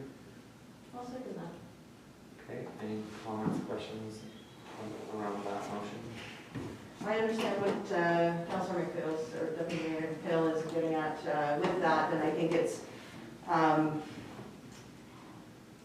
regardless if, no matter what action we take when it comes to this, we act as a region. You can't escape that. Yes, we may have our own emergencies, but we're so integrated with the other communities in the region that you can't disentangle. And we do it or we don't. And My amendment was that we, instead of doing up to $15,000 plus taxes, that is strike from the motion and replaced with up to the per capita funding agreement that we have with the Fire Services Board. So it's, I don't want to say a third because I think by the Fire Services Board we're 47%. If we attach it to the fire services, then it's got to be approved by all 3 before we take action on it. Correct. Okay, I'm gonna be confused. So we have to call the question on the amendment first, right? Procedurally, there's a debate on the amendment. If there's any opposition or for, then from that point we would go to calling the question on the amendment, pass, fail, and then go back to the original motion. Got it, okay. So is there any other comments or concerns or questions about the amendment first? I don't think there's a whole lot of risk, and I appreciate the thoughtfulness of Deputy Mayor Phil. If it doesn't go, if it doesn't pass with, you know, based on the regional cooperation of this, then we're at the table and it's an internal tri-community revision of it using the resources we have. And I don't think we may not achieve quite as much, but we will still be able to advance the plan. So. At the taxpayer's expense, the town will run for $15,000. Are we clear on that? No, I think, if I'm not mistaken, Councilor Bashara, I think it was just that if all 3 regional partners do not buy in, then we would look internally before hiring the consultant at any rate to try and map it out. Yeah, all 3 communities would have to come together to update the plan. In whatever manner. The only comment I'll make, I mean, certainly agree with Councilor, I mean, that makes sense to your amendment, I can see the merit. Using internal resources right now could be pushing getting things done on a timely basis. That's a hence of trying to bring somebody in to get this thing moving a little bit faster. And the sensitivity is we've only hired 1 major fire, and we're not even into the busy fire season yet, right? So the quicker we get this done, the better it is for everybody. So This isn't going to be scheduled to be done until the end of the year anyway, so. he's giving a worst case scenario, but he's anticipating to be done by early fall. Discussions will start tomorrow morning. The only problem I see with this per capita, if the band feels they've already got a good plan in place, like why would you invest more money into another plan, just, you know, unless we're, like I said, unless it's put into, you know, just trying to how to connect the 3 communities, maybe which would be only a portion of what we earlier discussed. You know, we each have our own, but then we figure out how to work it together. But if they already got their good plan, then maybe they won't do that, like that. Councilor Hawk? Keith, I see you're still online there. When is our next advisory board? And maybe this is discussed at that level. I mean, we could spend all the money in the you know, or whatever the case is, or change plans, alter. But why not sit down with the two other representatives at our regional fire department and have an open discussion on it and get some clarity? That meeting is until, I believe it is on the week of the 21st of June. Okay. I think we prefer to get this ball rolling now, rather than waiting, you know, into like the summer and June. Yeah, I would prefer to move on it now if we can, so then we can start having less and more consultants come in. Well, in that light, I think that's a reasonable suggestion. Is the advisory board able to meet sooner, to call a meeting for this purpose? Because it's great to talk regional at this table, but why not kick it over to the body that actually does have the ability to discuss it freely? So, I guess Keaton and people that sit on the advisory board, I imagine that we have an interim plan in place, because I just heard that the final plan, we wouldn't necessarily be looking at having it done till the fall. It seems to be that we are looking at a drought this summer, a very dry season, which may put us in another emergency situation. You do have a plan. We do have a plan, okay. So I guess as a council, could administration maybe share that plan with us via email so that we are privy to the information in that plan? Because I have not seen the plan myself, and so I'd really like to see it. Thank you.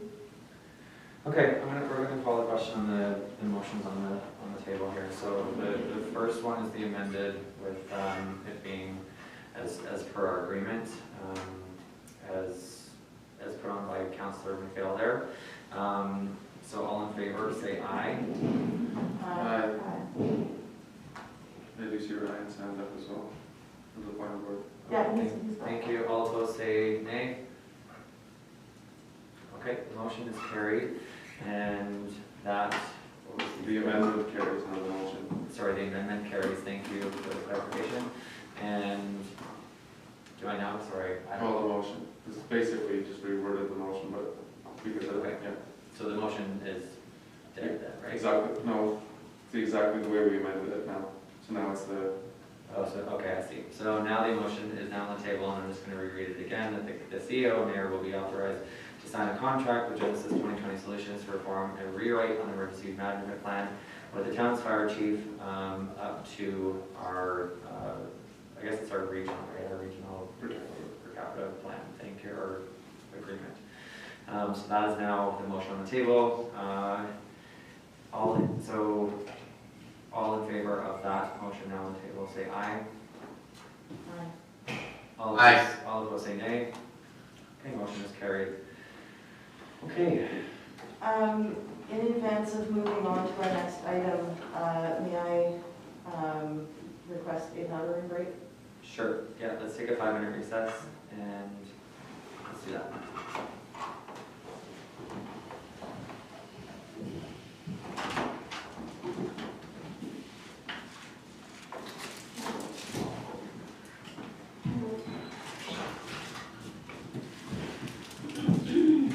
Are we in a short recess? I didn't catch that. we are. Yeah, 5-minute recess. Okay, I'm gonna go to the bathroom then. Cameras are still on. I think so. Are the cameras on? Yeah, live streamers is talking.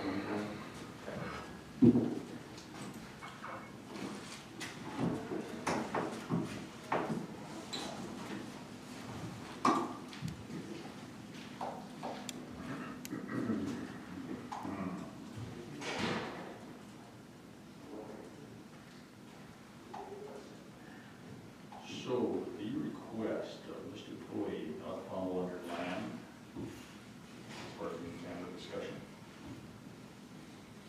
is we got a very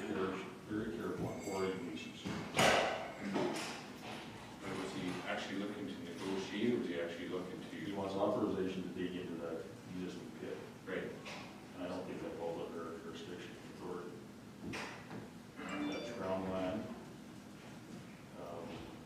encroaching the airport. So there's some history there. I talked this morning and I had a hard time trying to get out of what his actually. He's quite a speaker there, Mr. Chico. Yeah. And I'll say that on the camera, just I'm not saying it was a bad conversation. fully noticeable legal issues, so.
Whatever nice name you want for us, or nice compared to the last week.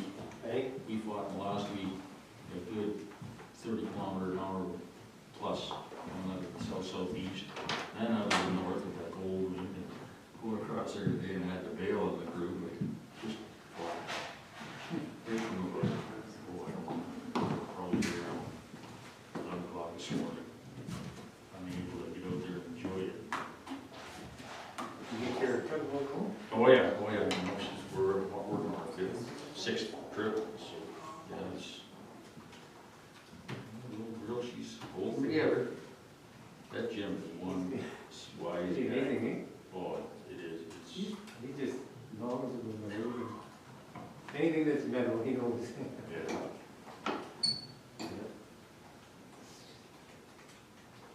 Yeah, like he clearly states, he said, these are the hands of the surgeon. The only difference is I have to wash before I take a leak.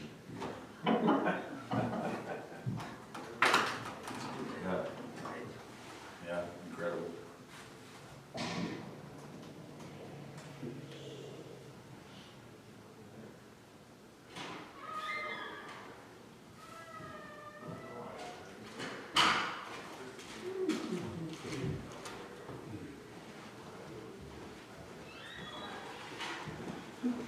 The host would like you to unmute.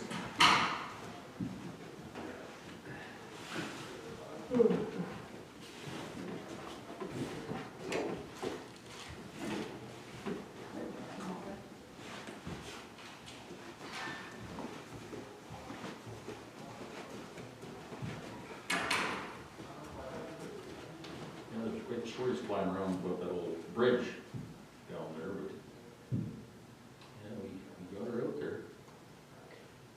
Seen somebody looking at the bridge this afternoon. Must be checking it out. Which is that? Montreal. Oh, yeah, there's, they're probably gonna go through that, they have to do something. It's outlived its life. Well, Traffic, they've studied that that. water been moving fast for so long, that it's gotta be something moving a little bit at a time, you know? Yeah. You gotta drive up with it. Are they talking about anything? Wait, How close is that? what's that? How close is that kicking? Yes. Go get the drawing, it's on the drawing board, actually. Blow your eyes out with it. I don't care about that. Will they go to the west coast? What I say, yeah, we're gonna have to break it, you gotta be careful with the infrastructure. What they really need to do is continue on. Call it. Look at the village. Yeah, look. Flat right here. Well, you got a bus station, but also you've got gas lines. Yeah. So what they're entertaining the thought of doing is going towards college, but then, but just engineering, we'll get close to I think it's gonna come off track a little bit. You know what I mean? You can't. You can't. Put it down in your face. Unfortunately, it works out here. What seems to be your new diet, bro? I know, something's working. Fruit by the foot. Oh, I love it. Need sugar. That's where it starts, trust me, like, I did that for the first little while. Next thing you know, you're gonna be 30 weeks pregnant with a belly. I mean, I have no idea how it happened. Not that guy. You saw him changing shirts today. Did you see me 4 years ago? Color metabolism. Yeah. Where is Council Rose? Oh, man. Thank you for entertaining my, No problems. Just let me know. I think I was canceling from, No, just let me know, because sometimes I just power on. yeah, no, I know, we're trying to stay close on this issue. The 16.3 Z.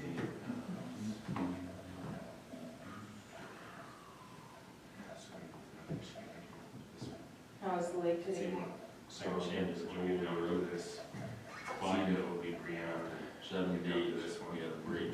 We just, It was awesome. I went out to Sinclair Bay today and it was, normally you don't get that until like Yeah. July. Oh, I sold my boat, so I'm kind of sad, but I'll come hop on your boats now. Is that okay? The barge. Yeah. There you go. Get ready for an 18-hour drive. Yeah, for me to work, whatever. Still on the lake, right?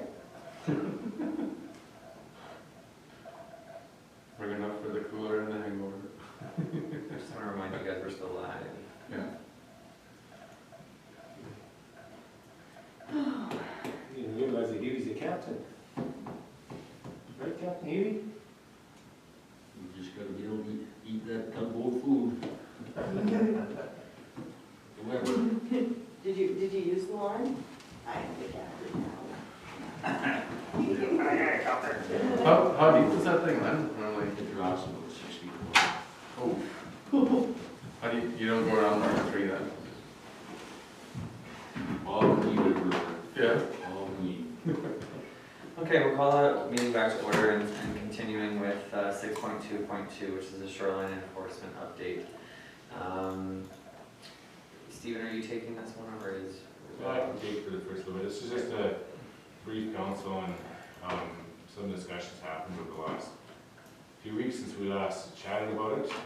We've also attached, and I apologize to council, I updated them last night, color photos for the surveys, just to articulate the properties and all that.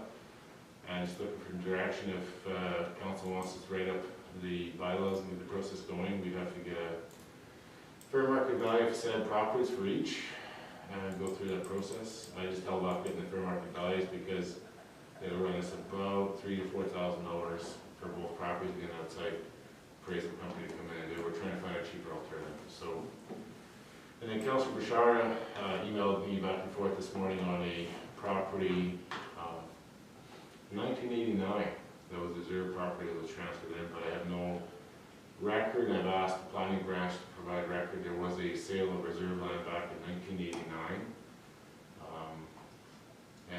But unfortunately, there's no record of ever going to the minister at that time. Either side can find. We can find lots of documentation of the sale, but no documentation. So if council's wish is, we can certainly pursue doing up the sales and sending in the bylaw to the minister for approval. Questions, comments, concerns? It's just myself, I'm kind of curious how over the years, they kept, signing, shoreline agreements, and this was like totally missed.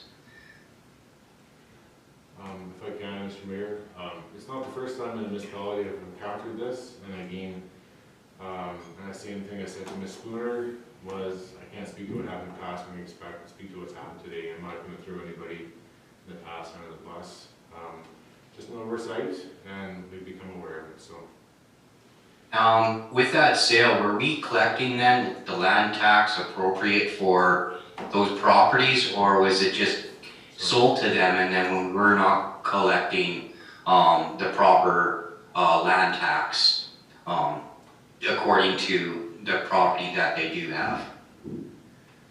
I'll take a stab at it, Mr. Mayor, and the question, we haven't been collecting any land tax up to this point, just the rental fee, but if we were to sell the property to both those owners, it would be automatically become taxable, whatever the fair value would be assessed a tax on that point in time, which I provided a brief estimate in the report. And it ranges all depending on what the fair market value is. Just if I can, Mr. Mayor, one quick note, the property that Councilor Bouchard brought to our attention here over the weekend, back in 1989, had a value of $147,000. Oh, I'm just curious, there's some values put in our report about property 1 and 2 with an estimated property value. So those numbers are pulled from? Sama. Okay. Again, I didn't want to spend money on getting an accurate fair value assessment done because, again, I just didn't seem prudent to spend money until I get council's full direction. And so we currently have, as per the delegation tonight, a requested purchase on one property, and then the other property has enforcement continued with that one? The other property owner has expressed interest in purchasing it as well, from what I understand. Not as active as the delegation tonight, but I understand she has expressed interest in purchasing it. So what is Will's counsel here? Are we, Councilor Berry? So I'd like to say if we do decide to go forward as council to allow the purchase of these properties, what we have seen from Sam in the past is, their numbers are all over the place, and so if we do approve this, I would like to get the money out there to get a proper assessment done, possibly by the company we had up here before, and so we have a more accurate appraisal of the properties. I guess with this, with my feelings that I don't believe that the shoreline should have access, should have public access by everyone. Even though I know that last meeting my vote was overturned in terms of that we would look at selling the property. But I guess my concern that I'd like to bring to council's attention is what precedent does this set, right? Well, how many other properties or property owners are we going to have come forward that may be an encroachment that we might not be aware of right now, or that might put themselves in an encroachment with the expectation that at some point in time in the future, we would be willing to sell the land to them, just for council's consideration. Councilor Bouchard?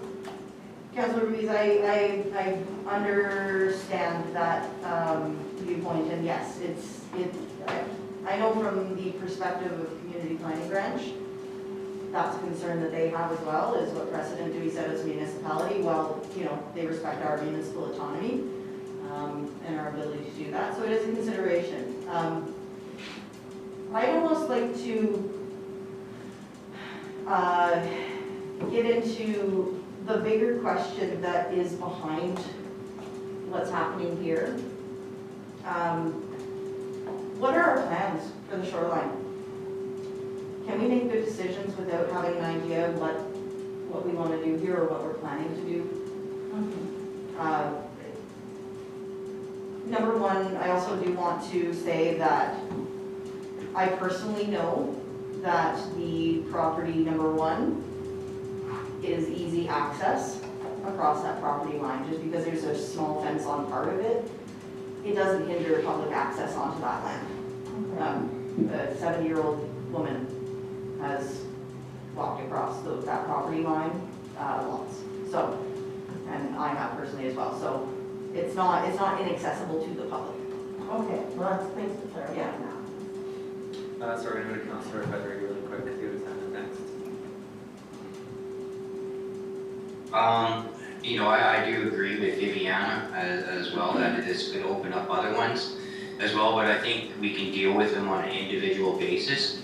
And also, when this goes back to the ministry, they still have to approve. We can say that we will sell it, and it still has to be approved by the ministry, who you know, in my reading, has never, ever approved this kind of sale. Point of clarification, that's not true. There's municipalities all over Saskatchewan that they have approved the sale or exchange of municipal reserve. And it's been done in this municipality as well, just not properly documented by it seems, so. Councillor Watt. I would fully support Ryan's gesture in that each land sale has to be looked at specifically to what their needs and or wants are. I mean, let's refer back to that decision of the Willow Council back in December when a property owner wanted to buy it to extend their property to allow for a garage, and they shut it down. And truly, to this day, cannot understand why. And I asked the question on the city administrator at the time, what is the cost of useless, undeveloped land? And I never did get back with an answer because he's moved on. I haven't tasked our city administrator to that question, but again, my point being, each situation should be looked at specifically because we can't live in the future. We have to base our decisions, as far as I'm concerned, my opinion, on the facts as they are portrayed. And an individual staff delegation put together a very lengthy conversation, well laid out conversation in regards to some history on that piece of property. So again, it is my belief to look at each one specifically as they come up. Will it open a can of worms? Who knows? I don't own a crystal ball. Thank you.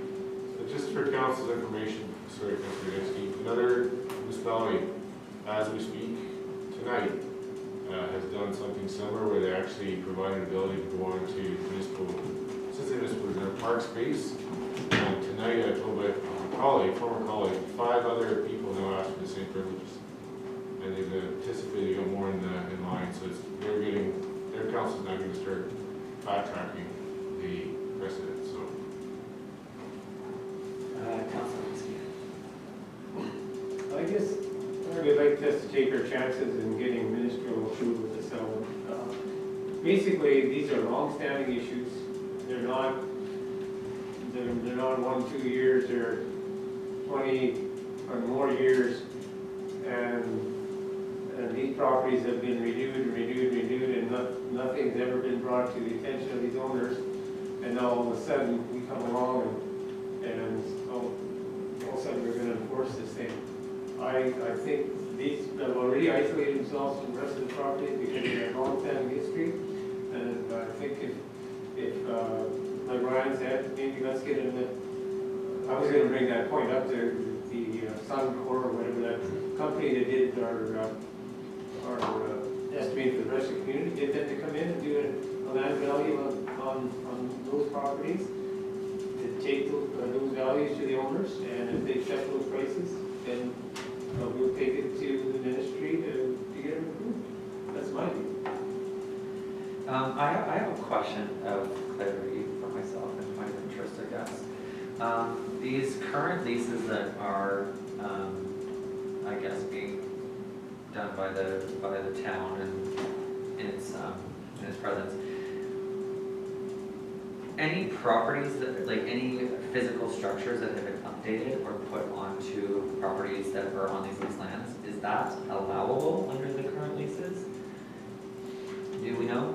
I can't speak confidently to that answer at this moment. I can get you a little more details, but I can't speak confidently. Okay, because I'm just curious because I've just seen some improvements and I'd like to see, I would like to know what the percentages, like requiring permits for that, just going forward, but that's just a personal thing that I'd like to kind of find out.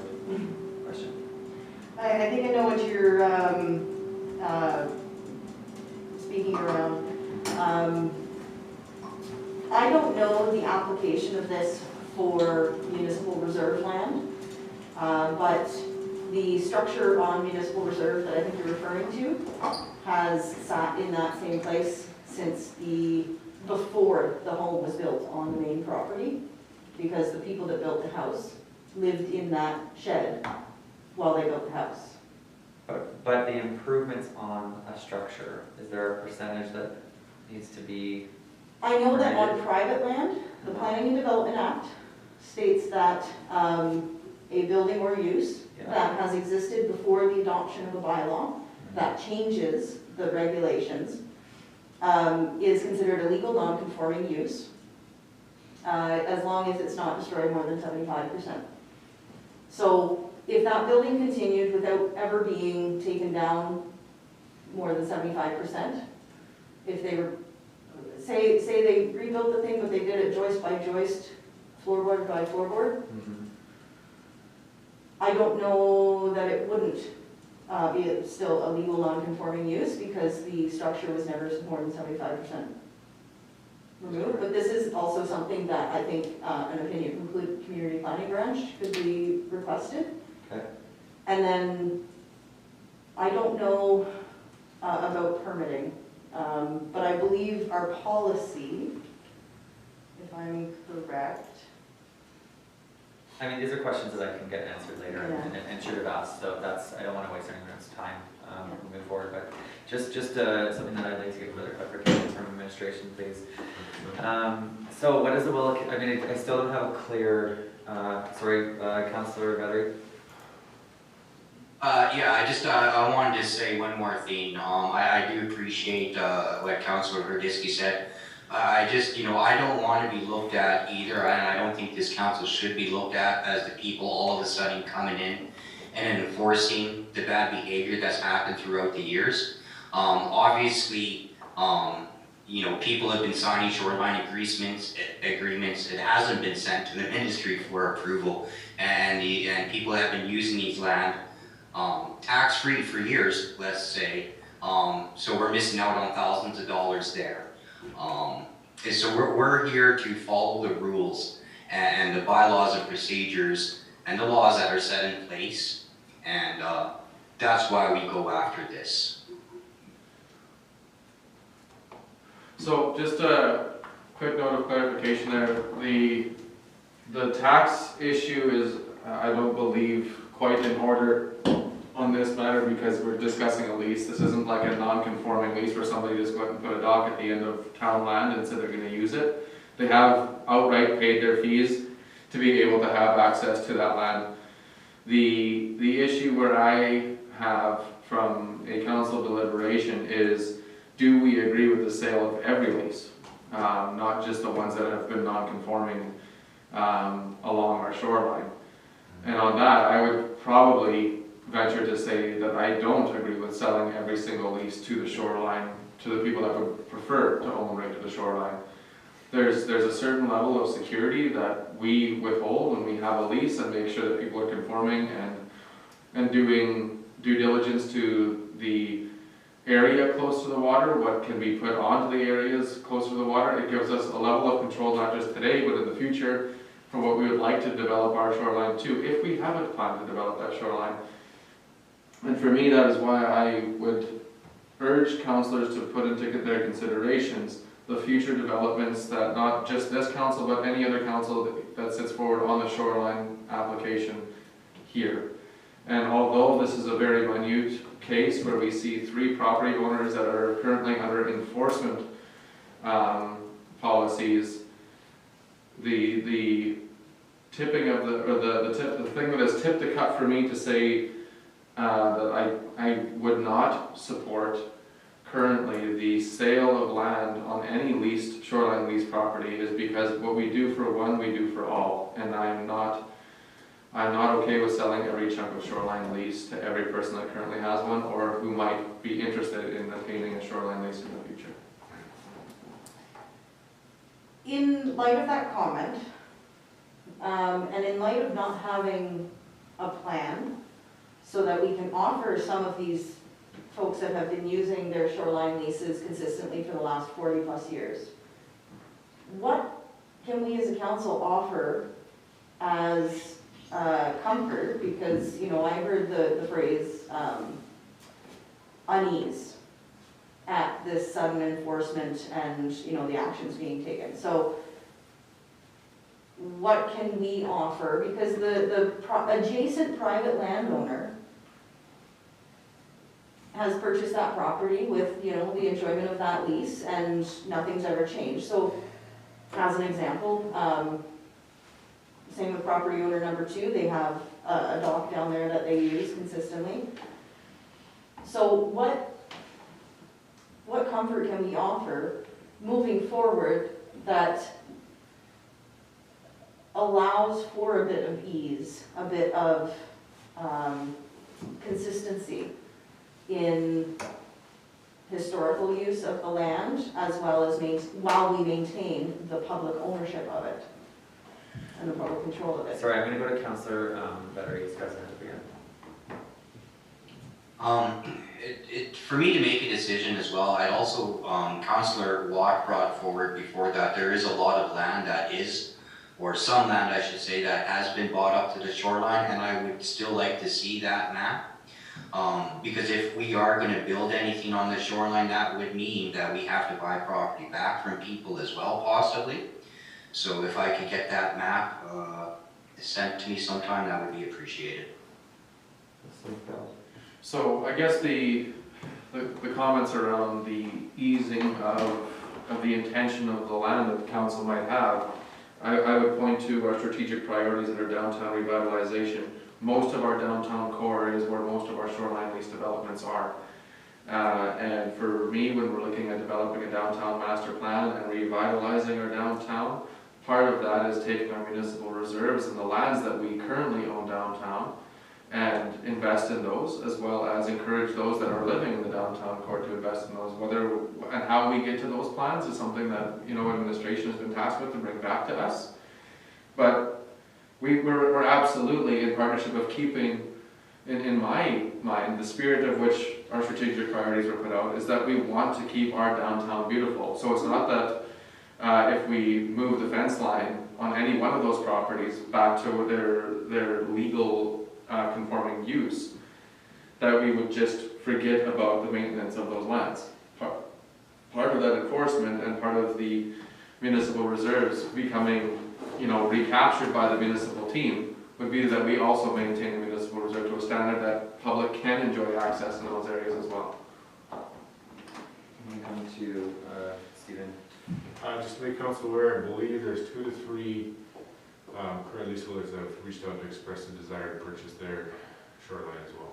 So we're getting to a point now, right, where it's gonna be an avalanche, potentially, right? And this has sort of come from one property owner who we are being very, very strict with enforcement, right? That has now, you know, opened up a can of worms. So at some point, we're gonna have to take a stance, and I don't believe that we're gonna be able to do it case by case. I really don't. But again, it's will of council, and if you guys think that we can do it case by case, I don't know how we unbiasedly do that without having a policy in place. But sorry, I'm going to go to Councillor Watt and then come to you, It Councillor. seems to be, there was a request put in at our last council meeting to take a look at that shoreline to find out what's private, what's public, private, public.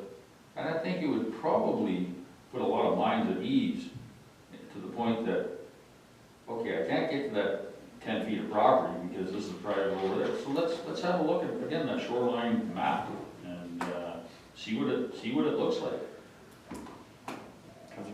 I would agree with what Councillor Watt has suggested. I think that would be a fair practice. But I guess to address Councillor Bashara's statement around what ease can we offer the property owner, we already are offering, were we not, or we're looking at offering, helping with the expenses of rebuilding their fence, were we not? So I think that's more than fair. And I guess just to reiterate what Councillor Terry stated around, like, we're here to follow rules. We can't bend the rules for some people, not bend them for others. And again, like, if this issue is coming where more and more people are going to try to access any rule bending, right? Mayor Ratushniak just mentioned, like, there's other requests, and wow, like, that's from 2 requests to 5 requests, like, what's next? So really, we have to think about the future, we have to think about the precedent we're setting, and we have to think about what our plan is for revitalizing the downtown. If we sell all this property, we start selling it case by case, because, you know, people have lived there for however many years, we're gonna be out of property. The final thing to remember is, By living on Treaty 6 territory, we are living on stolen land in a sense. We might think we own it within a colonialistic system of operations, but at the end of the day, it's not our land. Councillor. Well, based on part of what you said, you know, we've had people who obviously have broken the rules over the years, and either we deal with it in one way, but I honestly don't believe in compensating. If you broke the rules, you broke the rules. Why should we use town money to change what you've done that you didn't have permission to do? That's where I'm. So I think that we've exhausted this conversation at this point. So we need to figure out what we're asking of administration to provide for us or what we're doing. Okay, Mr. Mayor, just, I don't want to belabor the points to Councillor Watt. Remember, if we call you and I chatted about the shoreline, there's a large number of properties that go right to the shoreline, Orange Avenue, but there's no rhyme or reason behind it, some of which dates back to the pre-1900s.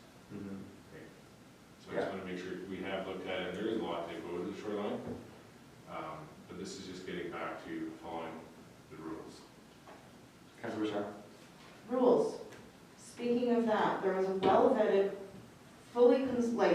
the consultation process was extensive, adopted policy that is required under our official community plan for shoreline use and development. 7.1, municipal shoreline parcels should be preserved for public use and are not encouraged to be exchanged or sold, except where a defensible case can be made presenting that the land is not valuable as part of the public inventory.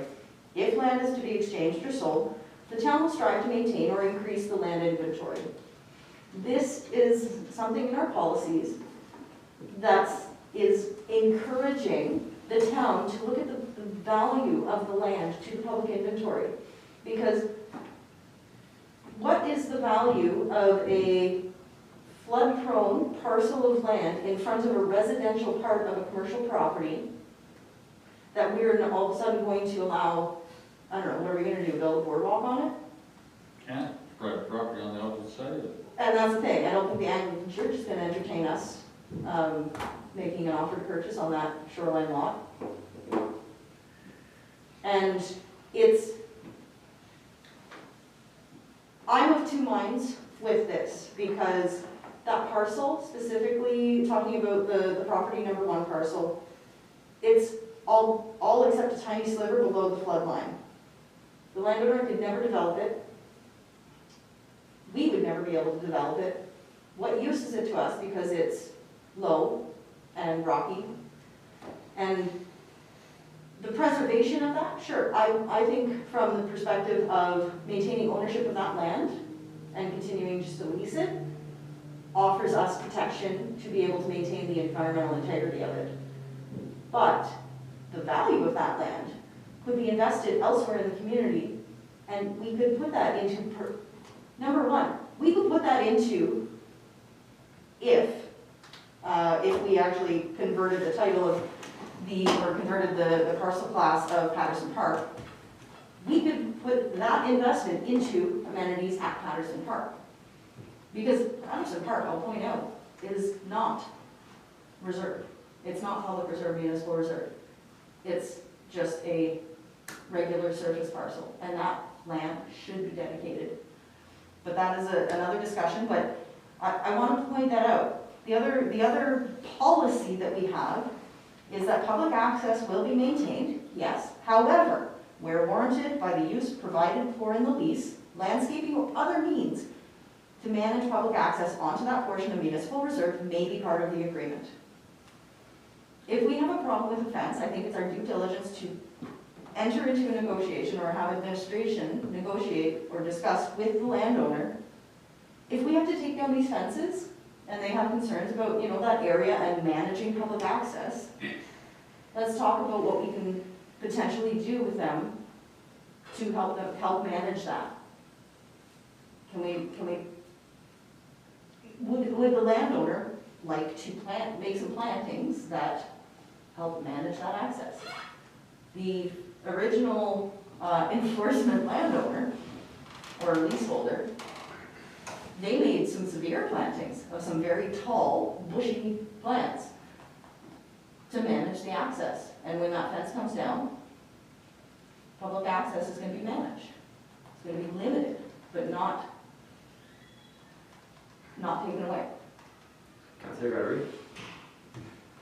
Just going back to, you know, why is it up to us to give some money back? I think because of what the town did at the time is gave people false ideas of what they had with their property. So I think it is up to us to, you know, meet them halfway and help them do something about it if we're going to take the fence down. So what's will of council, because I think there's a lot of different opinions on this, so is somebody throwing a motion on the table, are we asking for more information? Sorry, go Councillor Hidisky and then... I'll move that we identify a section of the shoreline that has little public value and consider, like Councillor Watt indicated earlier, is we identify the shoreline, and if it's got no public value for access, we consider to then we make our consideration at that time. I don't know if that's an official motion though. That goes back to administration for further, because that's not an actionable motion, I believe. Motion is we identify that section of shoreline and see whether there's any value to it. We don't know. I know that the shoreline comes in, there's isolated properties, there's no public value to it, but there's public value in other sections of the shoreline. Okay, so what, can you just clarify your motion for me? That are we requesting administration to provide more information for us on which? All I'm saying is we table this till we look at the map and say. Okay, so the request is just to table it and to get more information from administration. If I can make a suggestion, Mr. Mayor, I think where Councillor Dixie is going is to request administration get a formal appraisal done on the property values, correct? No, that's not it. You want a full map, right, of what's... Well, there's this section where these properties are, is in a section of the shoreline that, like one property is a dead end, it's not even accessible by feet, you know, to really walk in there. The other properties really are bottlenecked in. There's no real value to offer the public. If we could assess that and realize that, okay, that is the case, we can, and if we offer for sale and sell it, we could take, and we can put that money into somewhere where we can provide more values, like in Patterson Park. There's a lot of work we could put into the parks in lieu of that section of shoreline that doesn't give public any value. Just to say, oh, we give you public access for what? There's nothing there to see. There's nothing there to do. There's a dead end coming the one way. There's really nothing there for public. So why not take that value and put it into something else that we can offer more service and value to the public? So, and I'll come to you next. Is this something that, it sounds like a big picture thing that you're asking, right? So it's an overall map of what we can do, what we can't do, but there's also a second piece to what I'm hearing as well, is that you're asking for basically a full consultation of, if we do this, will we get that? So there's, you know what I mean, there's a couple requests with that, and I'll come to Councillor Bashara, and then I'll come to Councillor Vittery. Okay, so first off, I want to say that these maps exist already. During the shoreline policy consultation process, those maps were produced. There was old versions of maps of what the leases existed before when they were just strips. There's maps that exist showing the actual reserved parcels highlighted. All this exists. All this should exist somewhere in the municipality's records, which we could then look at. I think what Councillor Hidisky is trying to get at is that we would like to see a full report assessing downtown municipal reserve parcels or reserve parcels, what is public land, what is private land, where the leases exist, overlay those, as well as include if an offer to purchase on that particular shoreline parcel or part of that comes in, that is part of the reporting. And then when we have more fulsome information that we can actually sit down, look at, and see bigger picture, to be able to identify what is of more value, what is of less value, and be able to just compare against each other, assess against each other. Yes, it's a little bit, it's, you know, the seven of us looking at this and trying to decide, you know, perhaps for the community, but this is something that where we can actually look at it in big picture and make an informed decision as opposed to the piecemeal that we're getting. Because I hear that we don't want to make a piecemeal decision necessarily. This is what I'm hearing from some. Some would support, you know, just dealing with them individually, but I think having the bigger picture has always been my goal, because I've seen that, and you can see what's contiguous land and what's not, and where we might be able to trade off to get greater value for the residents of Laurent. Okay, so is there a motion to specifically table this for that information? That's kind of summed up what I was, Okay. because right now, like, you know, some say, well, okay, well, there was all this, let's sell it. Some say, well, let's compensate. Well, then you're setting a precedent of compensating for people's, you know, it could be from moving their shed off of town property or whatever. So when you start to compensate, then that opens up other things, so we gotta be careful with that. So let's just look at this whole shoreline picture, sit down. A lot of cases, I don't need a map, I know what it is, but it's just nice to kind of look at it and say, okay, what's got value, what doesn't, and what can we do, and, you know, just make a general plan of. Okay, So I have something really quick. Yeah. Yeah.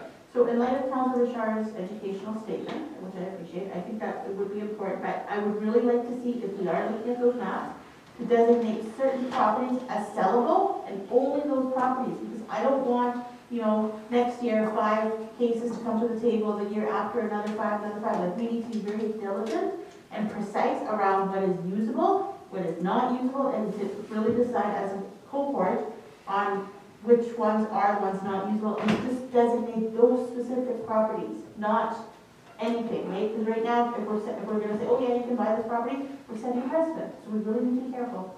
Okay, so the motion on the table is? To refer back to administration. Okay.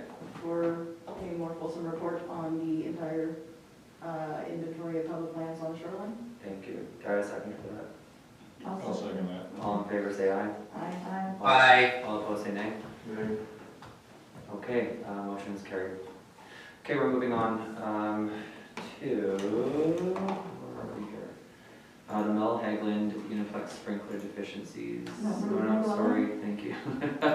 Sorry, 6.2.3, issue report for 1305 Laurent Avenue Marina in a dwelling. And just as a point of order, I guess, not order, but interest, 6.2.6 is the same, so it's a duplicate, just so everybody knows, so. And point of clarification, because I don't think this is very clear, it gives an address, but I believe this is the property itself, to give context. I'm not sure, does everybody know where this is? It's 1 or 2 down, it's 1 down from, 2 down from Osprey?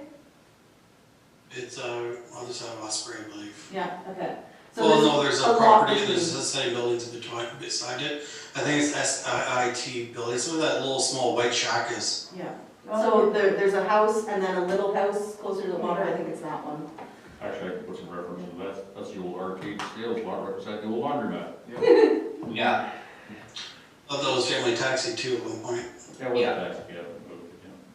So, Robbie, if you'd like to go ahead and give us some more information on this, please.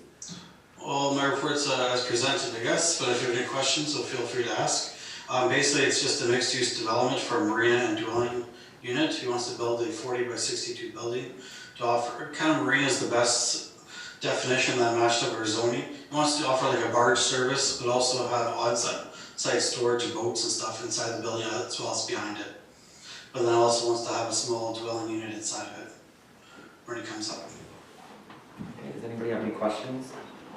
So prior to this happening, do we turn around and have a look at the building to meet? I mean, we're talking about enhancing our downtown corridor. Are we talking like a driving shed or, you know what I'm saying? Well, the building, the plans are attached to the report, I believe. It does look like a steel building. Corrugated sides, it does look a little commercial industrial. But, I mean, right now, we don't have any aesthetics rules in the zoning, basically meets the setback rules, meets the building height. There's nothing really I could see that could deny it, other than it's discretionary use of council. For mixed use development. Well, it's discretionary, maybe we could be saying it's gotta have a storefront, of some sort. I don't know if his plan isn't to have a storefront. I don't know if we can make him have a storefront, but basically he wants to offer barge service to the lake people, cottage people, as well as on-site storage for boats and maybe work on the odd motor and stuff. At this time, we're just looking at the development as a whole, as the building. As to Councillor Radisky's point, I believe previous council has done that for discretionary use in the C3 before, which required a plumbing and heating business to have a storefront. That's just an option. Contracted services you can, or don't, you don't have to. It was Same as contracted services specifically? to like development, other contractors in town that don't have warehouses or storefront, they just operate out of their house. Okay, and then my other point to this is it's next to a water base, an aviation water base. It stinks like avgas there all the time, and highest and best use of that property is probably going to be something that is offering shoreline services. So if, you know, from the He did, sorry, let's add, I guess he did mention at some point he would want to have a fuel tank. I did mention that fuel tanks in a flood-prone zone has to be raised above the safe building elevation, as well as we'd have to look at the flood maps of where that building's going to be located, as the main floor of the building would have to be above the safe building elevation. Same for the fuel tanks, and maybe we might have to look at Osprey Wings there, Abby, but the fuel tank by the shoreline too, as well as some other ones too. That's another topic. I know that there are some restrictions in place in terms of, other places we have landscaping requirements, and we've got all, you know, like, there's gotta be a standard that we should be able to set in terms of Normally just applications for development usually don't come to council, only when it's a discretionary use. I mean, same goes for any of the residential area, we don't look at what the building looks like, or, I mean, if you're looking at the aesthetics, I don't think we have a zoning, any zoning teeth.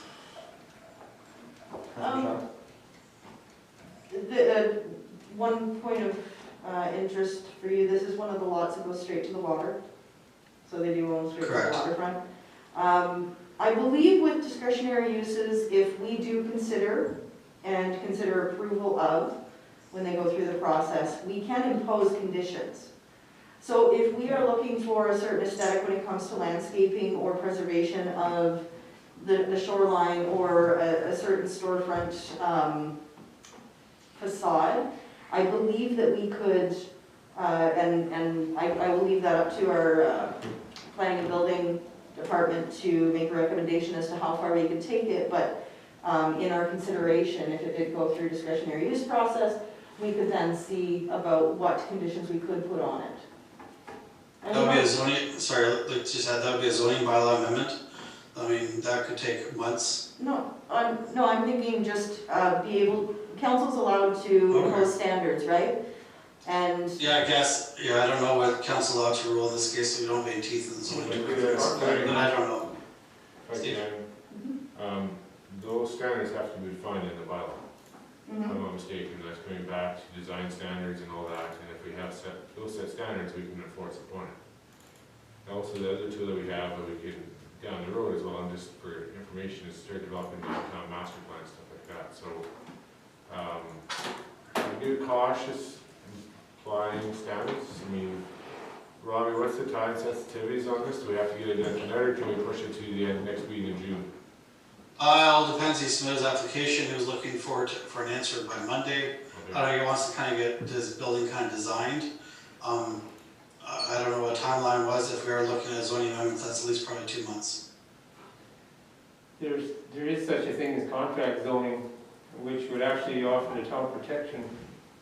It's not a great tool to use. in my opinion. Can I ask council the question, what's the major concern you have with it, the aesthetics of the building? No, it's a warehouse, sorry, Chip, didn't cut me in there, it's for having a 60 by 40 storage building on Orange Avenue. Yep, it's, yeah. I believe we have other similar buildings along Orange Avenue, but Whereabouts? I don't know. Whereabouts? I would say probably north, probably water base, maybe where the building, one building is, but it's an old water base. I mean, it's one of those things. I mean, council has the right to amend the zoning bylaw, make requirements that your building shall be faced with this color of siding, I guess, if that's council wants to do. I mean, it's your option. Discretionary use application was submitted. I think we have 30 days to turn around. So what's will of council? Sorry, I'm looking at the zoning bylaw, if I can have a moment just to understand. If I can, Mayor. Yeah, go ahead, sorry. I'd just like to say this is an opportunity for some more growth in the downtown. You know, of course, we don't want some kind of shack just thrown up, but this is also an opportunity for more land tax. You know, when it's assessed and the building is up, we will be getting more money for it. You know, so I think it's a great opportunity. Just a, I guess, procedural point, this is just a discretionary use, so if we approve the discretionary use, they put the sign up, it comes back to our next regular meeting of council for approval or denial at that point, which would give every councillor an opportunity to review what I think we're trying to review here, up to that point, right, to that effect? Correct, it's just initial council review of the application. With that in mind, I'll make the motion that we approve the discretionary use application. Okay, any further discussion or comments? Okay, we'll call. One comment, it's in regards to this and further reports. If we could append the required sections or the applicable sections of zoning bylaw or regulations to reports for land use and development, I would appreciate that. Okay, we'll call the question. All in favor, say aye. Aye. Aye. All opposed, say nay. Okay, the motion's carried. We move on to 6.2.4, which is the Meg Hegland Uniplex Sprinkler Deficiency Report. This is slowly rolls up. Is Tony on the line? No, she can't make it, so. Okay. I think Cigar is going to speak to it as he just popped on. Hi, Cigar. Hello, good evening, everybody. As presented, we had annual inspection for our Mel Hegland complex building. So based on that inspection for the sprinkler system, it was recommended to have some maintenance, but we didn't put any budget for this item because we were not aware about the additional maintenance for the sprinkler system. So based on their recommendation, we have recommended to spend $13,515 plus tax, and this budget will be, we have planned to spend for this project from one of our Uniplex reserve fund. So I guess in report, in issue report, it was the previous version of the report. So we have recommended to spend from Uniplex reserve fund, which was $50,000 for 2021 budget. Okay, and since it was critical item, so we recommended to fix it as early as possible. Great, thank you, Cigar. I have a question. So in terms of sprinkler maintenance, so when was the last time we did maintenance on the sprinklers? Has there been maintenance in the past? I think we have annual maintenance. Okay. So the maintenance guy comes and checks every year, and if there is any deficiencies, then they recommend to maintain the system. Okay. This topic come up a year ago, and again, it's one of those items that didn't get put in the budget. So, I'm not getting operational, I'm not pointing any fingers, but something happened here, so we maybe entertain the thought of, let's not dip into the reserve fund at the rink, but maybe cut something back within recreation, because this isn't a new issue that's just, whoo, we got a problem with the sprinkler system. It's been an aggravating problem for a longer period of time, so. If it's the will of council, we can change the motion that we spend $13,000 in final 2021 budget. Dry line that runs into the Marina?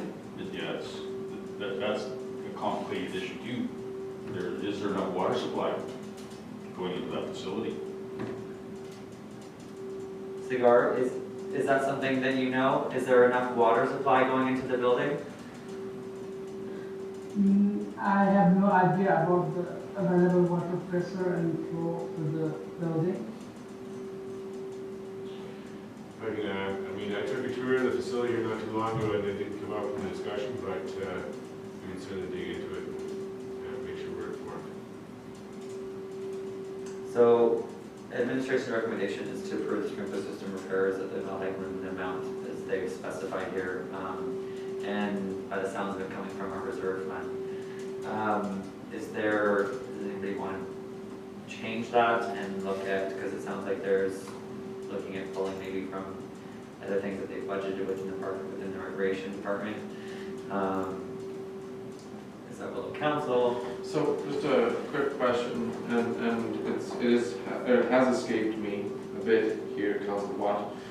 Do you remember roughly what time of year that discussion came up regarding the sprinklers? I'm wondering if there was actually, if the budget had already been completed and this has come up since that time. Because I agree with you that when we go into budgetary discussions, part of the accountability measures is making sure that the things that need to be there are there, and if they aren't, then you should have the accountability measure in place that you have to find out within your own budgets now because you didn't bring it to the budgetary discussions. I in part agree with that.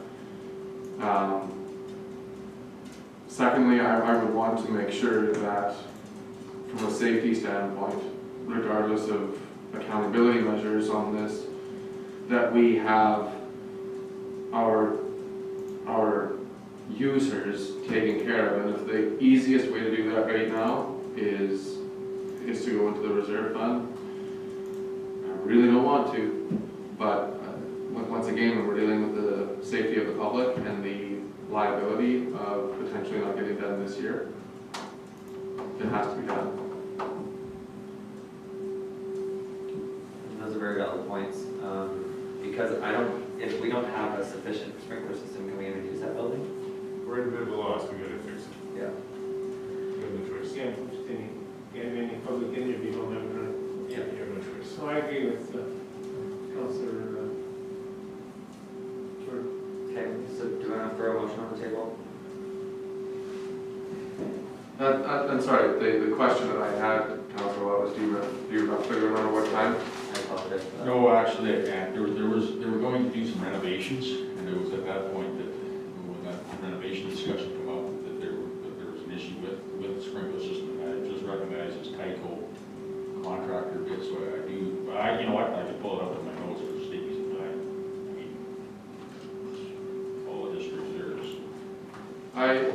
As long as administration provides us for future budgetary discussions, I think that this is not a huge ticket item, considering our entire operations budget for the Mount Eglinton Uniplex. We do know that it is in a state of disrepair. We do know that things are going to be popping up.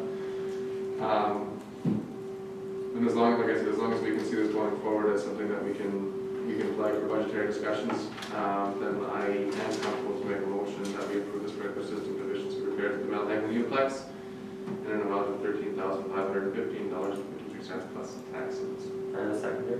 I will second that because I was going to make the same motion. motion. And I was going to amend the motion, if I might add an amendment, may I add an amendment now, or? And I would like to direct administration to determine where that money would come from. Be it from reserves or be it from another budget. That would still have to come back to us, correct? Even wherever your determination seems necessary, it would have to come back to us if it's not within the budget, right? Okay, so, all right. So is that your amendment? Yeah. Okay, do I have a seconder to the amendment? I'll second. Okay, so all in favor of, so that council approve the sprinkler system deficiency repairs at the Hagley Uniplex in an amount of $13,515.53 plus taxes. And Further, that the town administration provide, sorry, go ahead. Determine what budget that it should come from. Okay, excellent. Determine what budget line. thank you. All in favor, say aye. Aye. All opposed, say nay. Okay, so now that's the original motion on the table. All in favor of the motion as presented, say aye. Aye. Aye. All opposed, say nay. Okay, motion is carried. Month of June 99. What's that? 1999? Month of June 99. 2019. Sorry, Wayne. I was gonna say 99. Oh, yeah, wow. In that case, yeah. Long date. It's in the CAO report from 6/12/2019. Wow, okay. All right, we're moving on to 6.2.5, which is the issue report for SCDA membership. On that matter, I think if everyone's read the issue report, I have no problem with just getting this one out of the way, and make a motion that the CAO be authorized to purchase this year's membership. I'll second that. Any questions, comments, concerns around that? Okay, we'll call the question. All in favor, say aye. Aye. All opposed, say nay. Aye. Okay. Motion is carried. 6.2.6 is a As a point of order, I believe that was already decided under 6.2.3, so I would put the recommendation forward that we skip 6.2.6. that's correct. Yep. So that's we'll move on to 6.2.7, the fix. And I will declare conflict. Thank you.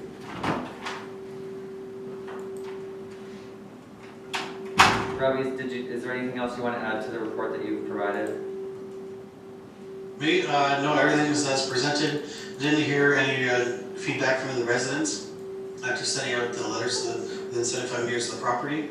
The sign was in place. I recommend that we approve the home-based business. Okay. Also, I'll second. Okay. And I'll step up for the next one, Marina. Okay. Okay. All in favor, say aye. Aye. Aye. All opposed, say nay. Motion is carried. Ryan, like 2 seconds to take it.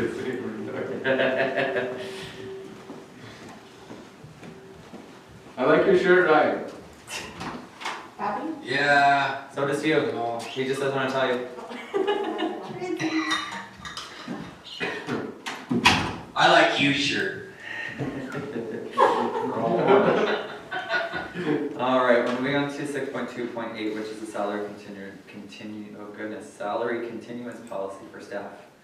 Mr. Brown. I'll try and keep this short. So this is the discussion we had about a month and a half ago. I went back and did more research. So this is a short-term disability program for staff that is self-insured, i.e. town provides it, but not just town providing it willy-nilly. It's actually an adjudication process. So the last discussion was to look at a stop-loss insurance. I did talk to Sun Life, who's going to be the new insurer here in a month. They don't offer that on the table anymore, and so I actually took it a step further. And I connected in with a municipality of Alberta that's been doing this for 15 years. I talked to the HR manager here about a week or two ago, last week, and she said they're actually doubling down. They're actually finding their employees are actually getting better health out of it. Their risk is baked into their budget, and actually they're investing more into self-insuring.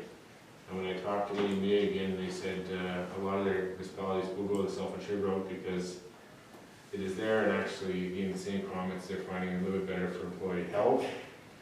There is a financial upside around the reductions on this. The other thing too, AUA has shared with me is that in about 1 to 2 years, if we don't have a form of short-term disability insurance, whether self-insured or not, the town will not be allowed to participate in the long-term disability program. The reason they're stating is that mental health illness is becoming a bigger and bigger issue in long-term disability, and they're finding that quicker diagnosis on those issues is leading to lower claims. And so strategically, if we go with 2 years, all clients across the municipal sector will be required to have some form of, I guess, screening and risk assessment to get claims on their hand sooner than later. So. Okay. So this is a salary continuance for 6 months? Nope. So the current AMA plan now starts after 3 months. So after 4th month, the AMA plan now kicks in July 1st, whereas in the past it was 6 months, assuming it started in the 7th month. So the window for the continuance would be only 1 to 3 months. After that, they have to automatically apply for LTD and they'd be kicked off. And so my understanding that we're putting forward is basically a 0 elimination date and a 3-month program. 0 elimination for accidents falling off roof where you can't do work at all, but if you get an illness, so you get a cold and you're off, there's a 2-week waiting period. That was the other feedback I got back from Leduc, was they put a 2-week waiting period on it for anybody who has an illness and gets progressively worse, whereas if you get seriously injured off work, break an arm, break your neck, whatever, you're automatically inclined. And then the same thing as Councillor Dixie, Leduc does as well. You have to be with the town for 2 years before you can access the program. Then automatically get it. So the 2 weeks waiting period that I'm hearing, is that you wait for 2 weeks and then back pay to the first day? No, so then for the first 2 weeks you were covered by the sick leave policies that we currently have. Yeah. So, and after 2 weeks you then so before you even access the program, you have to use up all your sick, use up all your vacation before you get into the program, right? So what I'm saying is, from a point of illness, that's when it occurs. So those 2 weeks that the illness occurs, you can use your sick leave or vacation, but you can't access the short-term disability program. But if you've got enough sick leave and vacation carries it through for 2 months, you have to use that first before you access this program. Does that make sense? It does. So you have to exhaust all forms of leave that you have entitled to, including vacation, before you touch the program. Including vacation, you have to exhaust it all before you even touch it. So that, with that in mind, I am okay with the salary continuance policy. Where I would like to see change is the vacation language. I don't believe that you're on vacation when you're battling an illness. And I would appreciate to see that, if we have that 2 week period, it does encourage people to, is that? That's right. Oh, okay, no, that's right. If we do have that 2 week waiting period, it does encourage people to not abuse sick time. That if something were to happen, that they have that nest egg in the event that they do become ill or injured and can access that. And once again, I would anticipate that if somebody had, if we're talking about mental health issues or illness or injury while on the job or away from the job, that they would not be expected to take vacation. That once that illness or that injury has, whether it be physical or mental, been healed, that they can also take the entitlements that they've had through vacation to mitigate those issues from reoccurring. And if there's something administratively that you can allude to that would say that I'm misinformed on that, I'd be open to hear it. But where I currently stand, like I said, is the sick time, no problem. Vacation, that's what I Thank you, Mr. Mayor. So prior life, we had a similar incident in another municipality. That was a unionized agreement, and you had to use all forms of leave, including vacation, before you start accessing what's called the sick bank. Right. So I mean, it's currently, if council wants to go that direction, I mean, it's certainly, I'm not going to argue with it. It's a small enhancement to the program.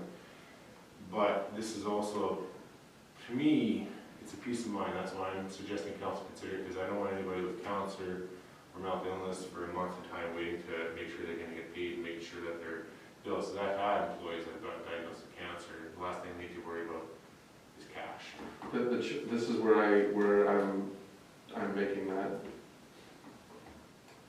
where I deciphered. if I, as the injured person, elect to choose to put in a vacation or leave request so that my compensation is not there, then administration can approve that, no problem. But forcing somebody to do so when they would rather just take the time, a leave of absence and keep that vacation in the bank, and they are electing to not have the dollars coming in, that's where I'm having issues. I don't believe, and to other municipalities, if they have a collective bargaining agreement, I agree that whatever you collectively bargain between the organization and the staff, that is what your job should be, is to uphold and bargain in good faith. But we do not have a collective bargaining agreement, so that's where, for me, I would still say, I don't know if that's within our personnel policy, or if that's something that is within the policy that we're passing here. But I would urge councillors to bring it into their consideration that we do not force people to take their vacation in the event of this policy passing. I agree with you. Okay, so this is, So that would be 6A2? Yeah, we can amend the policy to take it out. I mean, it's certainly council's will for sure. We can specifically remove it. okay. So that's going, so that'll go back to administration, and then that's it, right? We just table this? Well, I mean, if that's the only change council wants to make, just put the policy, amending it with no vacation leave being enforced. So, yeah, I would move that we pass the policy, the salary continuance policy with the item 6A2 be read as all employees' sick leave must be used prior to accessing the benefit. Have a seconder? I'll second and follow up with the question. Yep. Okay, has all staff been consulted on this?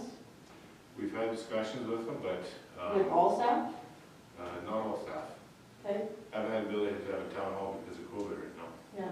So, I mean, we're Have all managers and directors been able to filter this down to? I've looped it in for not just the directors, but to the managers themselves. And right from day one, I've been pushing the new group benefits program by bringing in. So this has been part of the discussion. So I just had a chat with 4 employees last week on this.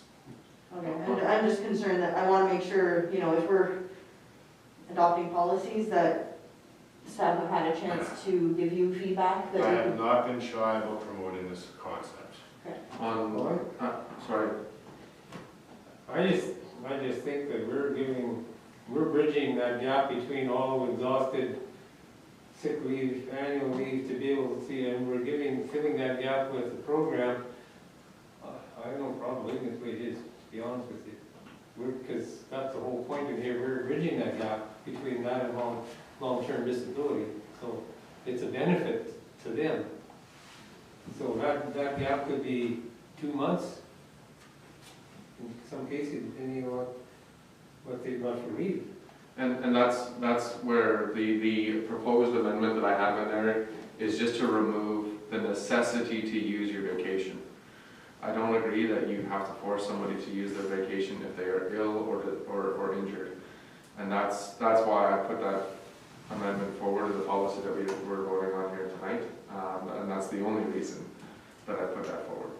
If they choose to take that vacation time to have no gaps in pay, that's their election to do so. But I don't think we should be forcing them to do that. Okay, so we'll call the question for Councillor McPhail's motion on the table. All in favor say aye. Aye. Aye. Aye. All opposed say nay. Okay, motion is carried. All right, we're moving on to 6.2.9, which is the issue report. Just as a quick point of order. Yep. Hopefully never get into that situation. The only matter that I have, it's actually, we're not done with that one, because that's the point of order that I'm raising. Oh, one sec here. Oh, sorry. Just as a point of order, if you voted in the negative, then it would be a tie and the motion fails. So it was 3-2 with the people here, but the chair could force a tie. So. But I can abstain, can I not? But that's in the negative. Oh, Only on a recorded vote. Oh. correct? From my understanding, the only place that an abstention causes a negative is on a recorded vote. On our So you council voted procedure bylaw. in favor of it? I abstained. I didn't have to. Can't. What do you mean I can't? You can't abstain. Can I not? No, there's no such thing as abstaining. I will check. I've never seen it, to be honest, Mayor. No? Okay, well, we can. Because in this case, it was gonna be either a defeated one or. Okay, well, let's call the question again then. Yeah, so I was retired, you had 3-2. No, but If you voted in the negative, then it was So 3 if to 3. Peter voted And it's against the negative, and then motion, then. Then it's 3 to 3. The motion's It's defeated. important for him to vote, because we need to know Yeah. whether he was for. Okay, so let's call the question again, because that's a good point of order. So all in favor of amending 6 point, It's not amending, it's passing it with the amendment. sorry, so the motion on the table, can you give me that number again, because I'm just. 6, subsection 2. Thank you. So all in favor say aye. Aye. Aye. All opposed say nay. Okay, the motion is carried. Move on to 6.2.9, which is the town investment policy.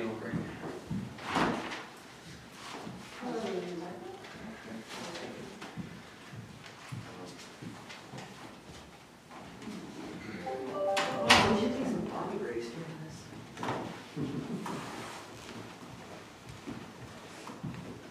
So if I can, Mr. Mayor, I'll just briefly speak to it. Yeah.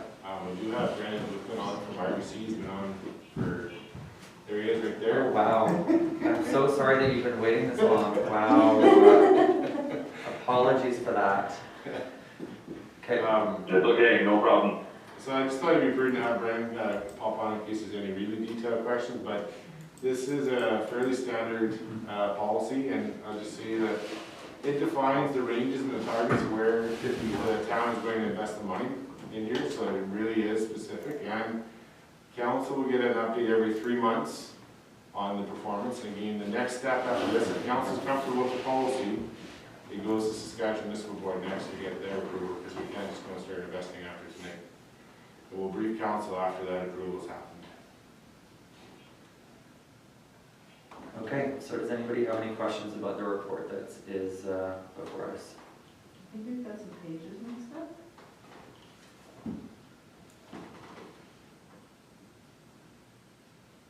Are you getting the SaskTel one come up for you? Well, page 1 is investment policy, page 2 looks like it. No, never mind. Not good enough. Okay, just look around there. Because it's talking about the telephone budget and the financial implications. No, we're on a different one. No. No, but the issue report, the second page is the wrong page. Or at least financial Oh, implications actually- wasn't changed. Yeah, financial implications is the wrong wording. So it says estimated annual financial impact of town operations and the Yeah, reduction. so that's a clear there. There's no financial impact, and then we're realizing better money. Okay. So we did receive information on this at our committee of the whole, right? So I would like to move that the attached investment policy be approved and forwarded on to SMB for final approval. Have a seconder? Okay, so any questions or comments about this? The only thing that I do have questions in the investments is, do we, under this policy, currently know what our cost of investment will be per year? Not presently, but as soon as we start getting the numbers lined up, we'll disclose that to council. So this is just seeing if the Saskatchewan Municipal Board will approve the investment theory.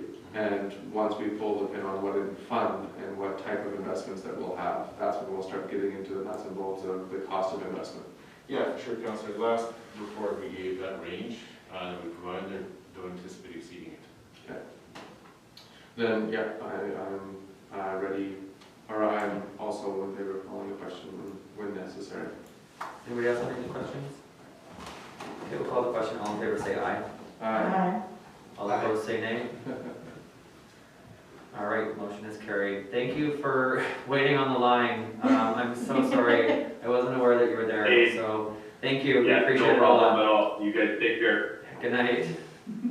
Hey, good night. Okay, we move on to SaskTel Oh, I believe it was. yeah, 6.210 is the integrity commissioner. Oh, I'm so sorry. 6.2.10 is the issue report for the Integrity Commission appointment. And Mr. Brown, do you want to speak on behalf of that? I'll try and keep it short and sweet. So this is just a follow-up, I understand, from HMC for the last final step for the code of conduct bylaw that council passed. I do have good news. As of this afternoon, I have actually located a local Saskatchewan firm that is willing to do it. So just a quick history here, I've been doing research with my colleagues throughout Saskatchewan, even Regina was struggling to get their integrity commissioner filled because he is retiring at the end of the year.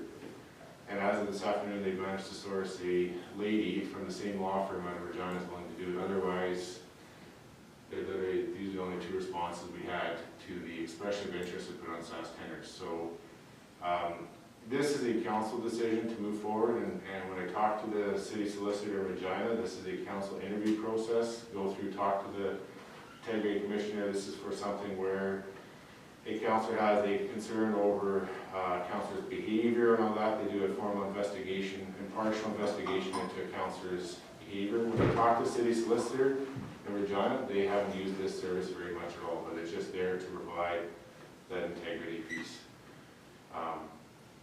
So I mean, if council wishes to pursue with this, I would suggest actually reaching out to having me reach out to the lady in Regina and arrange for an interview with council to kind of have a discussion with her at no cost, and she is interested in doing a Zoom presentation. So, Does that potential candidate have a retainer fee, or?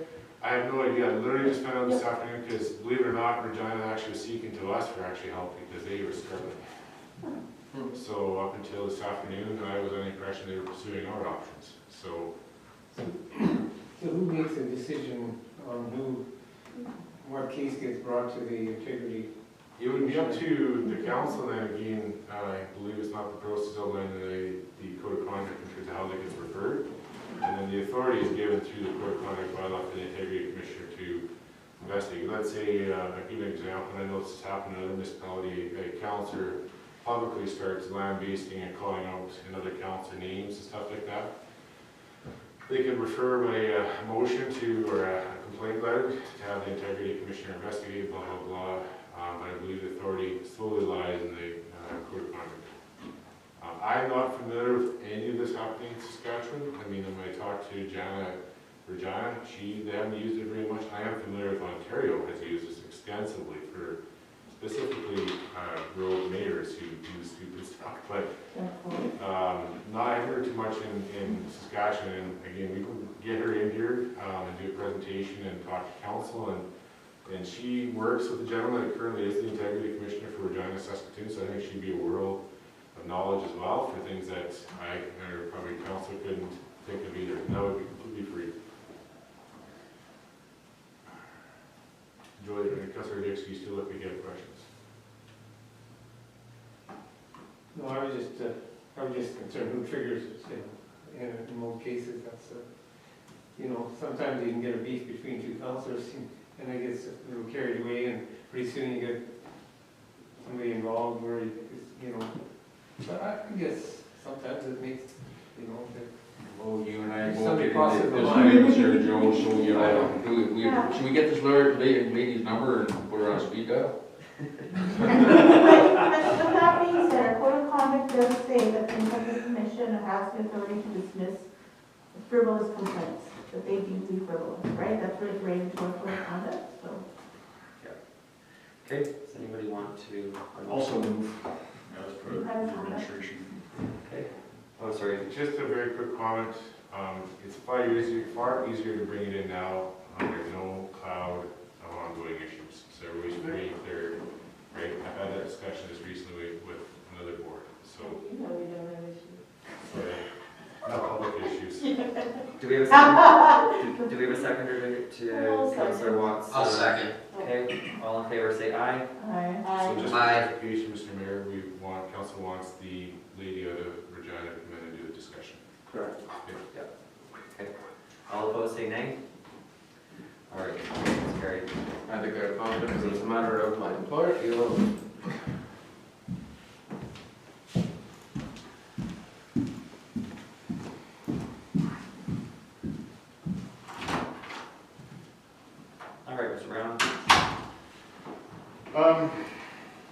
long story short, we had a better deal out of cell phones. I knew that they were charging the town a little too much. And, yeah, a little better pricing. And to boot, I secured a employee purchase plan for up to 2 phones per employee in the town. So they get a $5 discount per phone. As long as they remain an employee of the town. Should they leave, they lose access to the benefits. So, That's a personal phone? personal phone, not a town phone. So is that above and beyond any bundles that we may already have, or they getting? $5 off, whatever you're paying right now, you get $5 off per phone, doesn't matter what they have. So, Okay, so now we'll put a motion on the Motion table. to accept that recommendation from the administration. I'll second it. Okay, all in favor say aye. Aye. Aye. All opposed say nay. Motion is carried.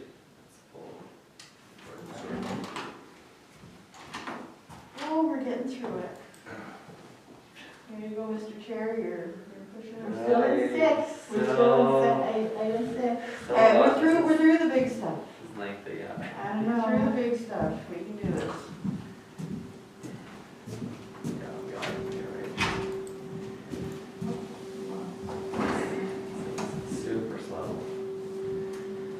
Okay, moving on to the issue report for the 2020 financial statements, which are still loading. So I'm concerned about our internet and Wi-Fi connection. Yeah, I can hear this. Who is? Well, it is 42 pages long. Oh, that's fine. Okay. Yeah. Is there? Are you or is Pat on the line? Pat, are you on the line to speak on behalf of this report that's ever so slowly generating on my computer? I can if you wish, or Steve can take it, it doesn't matter to me. Okay, is there anything specific in this, in the financial statements that you want to highlight? No, the only thing I'd like to highlight is,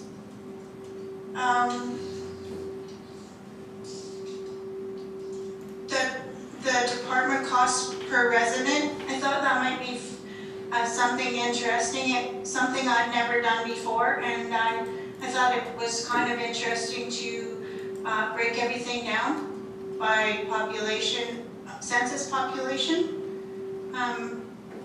I'm glad that Steve told me about this exercise because it brings a new light to our actual cost per person on census. Awesome. When I looked at this earlier, that was really, it gives an awesome plain language kind of layman's view of the municipal budget. Mr. Mayor. Yep.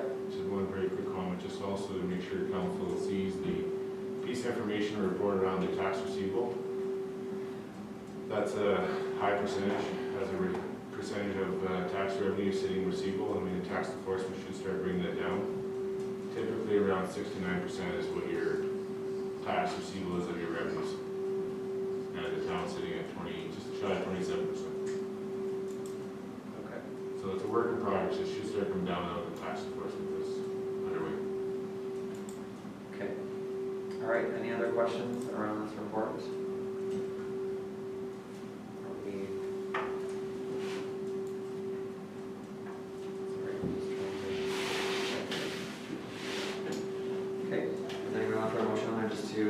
I'll make a motion to receive and file the 2020 financial statements. Thank you. Seconder?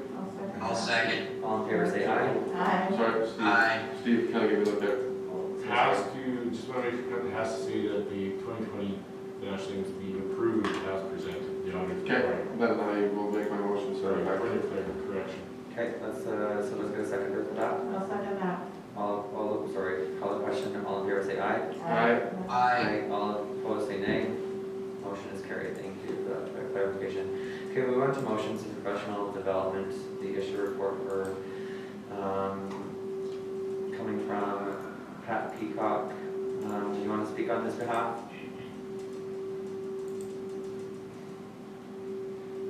If I can, Mr. Wade, just for Sure. sake of time. We Yeah. discussed this at the last town meeting and council's in favor, so the motion would be to approve the professional development for our utility, our receptionist.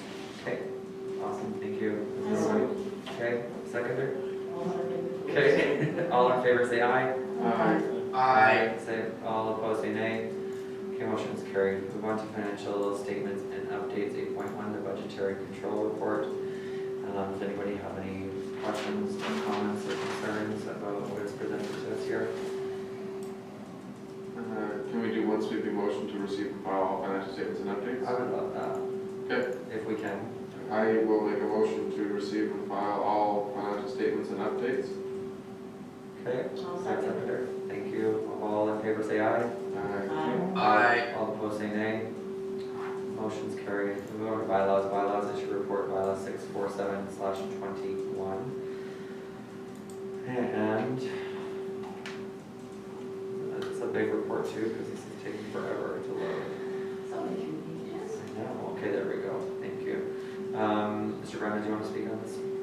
Yeah, this is just to give back to council a bit of I guess, updated bylaw. If council recalls, we were looking at caretakers and we discovered in the industrial area that the OCP and the zoning bylaw were updated back in 2016, 2017 to allow the additional information. I think I'm starting to fade a little bit here.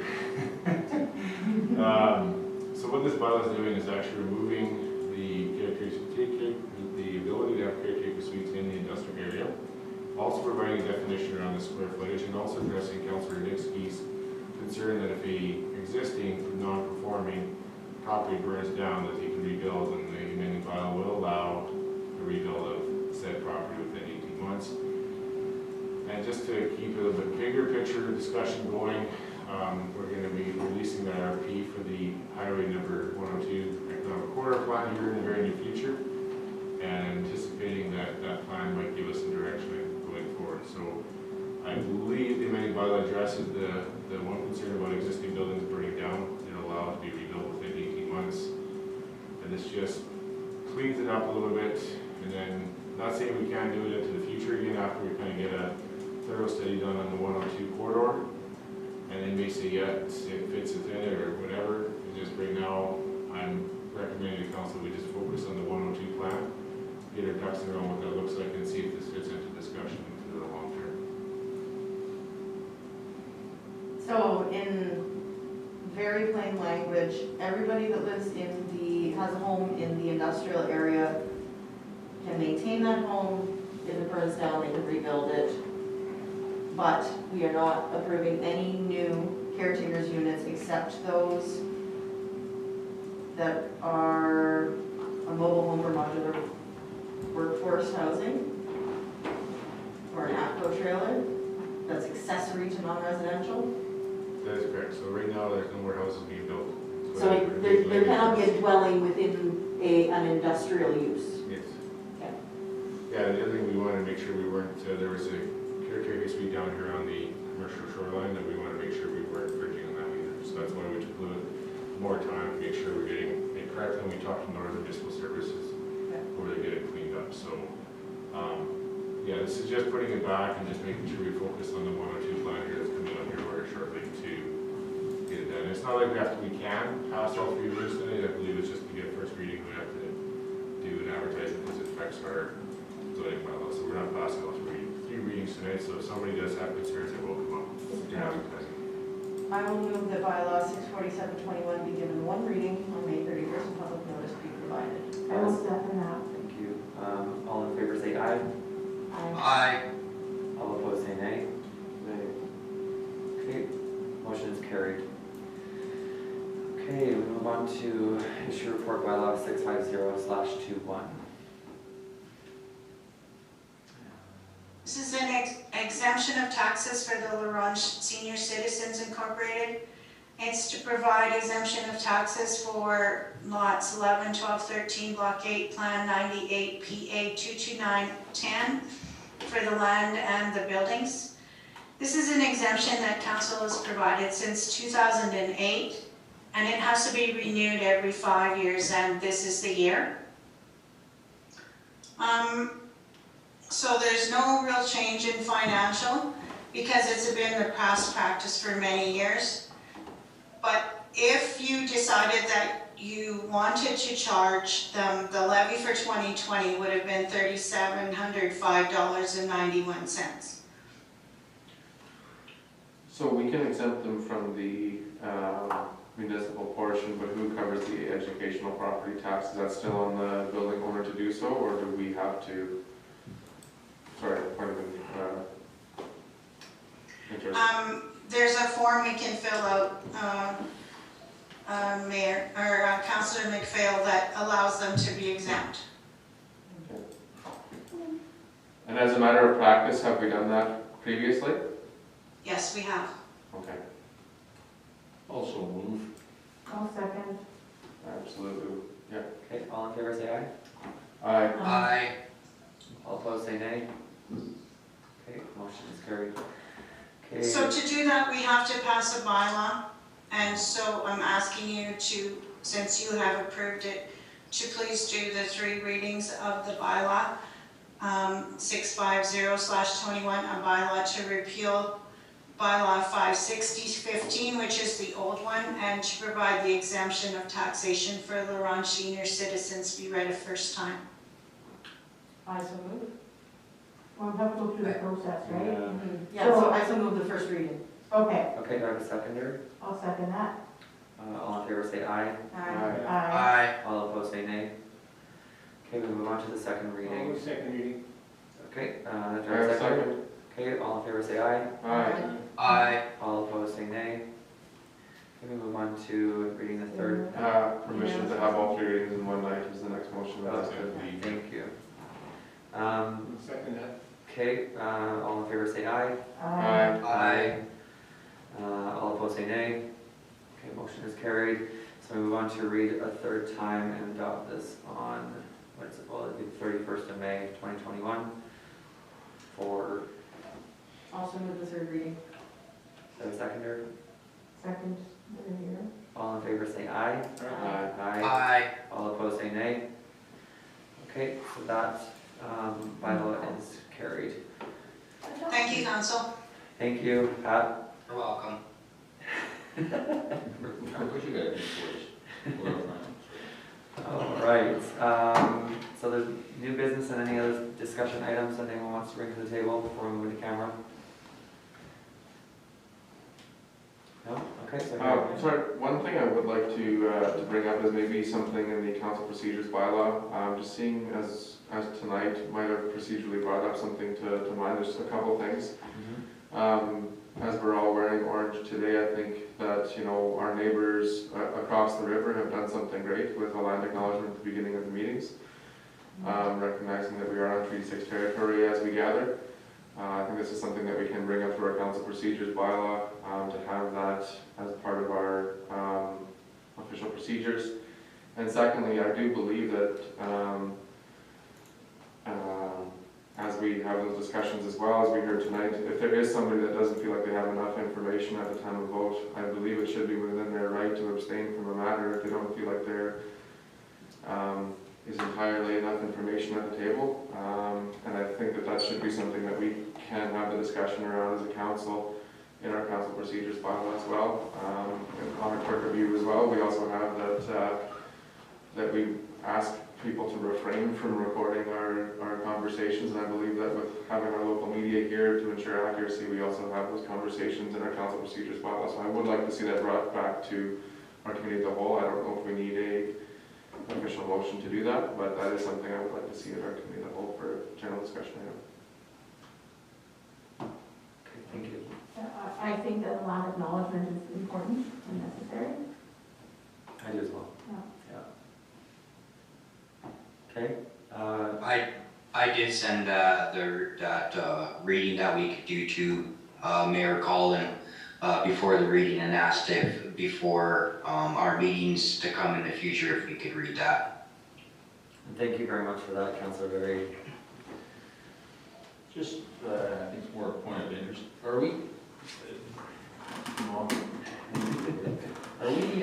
going to set up a meeting within a month then with like who would be represented to discuss this whole EOC / what went wrong, what went good? When do we have that discussion? I know tonight's definitely not the time, but you know what I'm saying? If it's possible. I mean, it's fresh in everybody's mind, and I know they're discussing it at the village tonight. It would be within the month. Okay. Would you June. Yeah, we'll see. I don't want to start slamming council again with too many meetings in a week, but within the month. Okay, anything else for discussion? Okay, need a motion for camera, please. I'll move to enter into community. Okay, I'll ask seconder. I'll second. All in favor say aye. Aye. Aye. All opposed say nay. All right, and we move to in camera. Or sorry, into community. Will be a short film in your family. I hope so too.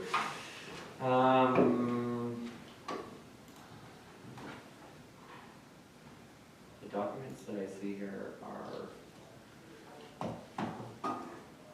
Is it, I didn't see a formal, I know we have, There's an agenda, I think, I'll send. yeah, it's an email sent Saturday, the 29th, with From- attachments. from Steve, right? Yeah. Like just the ones that has the attached documents? It just says May 31st in camera doc, Saturday, 6:35. Okay. When was, sorry, when was that said? Saturday at 6:35, 18:35.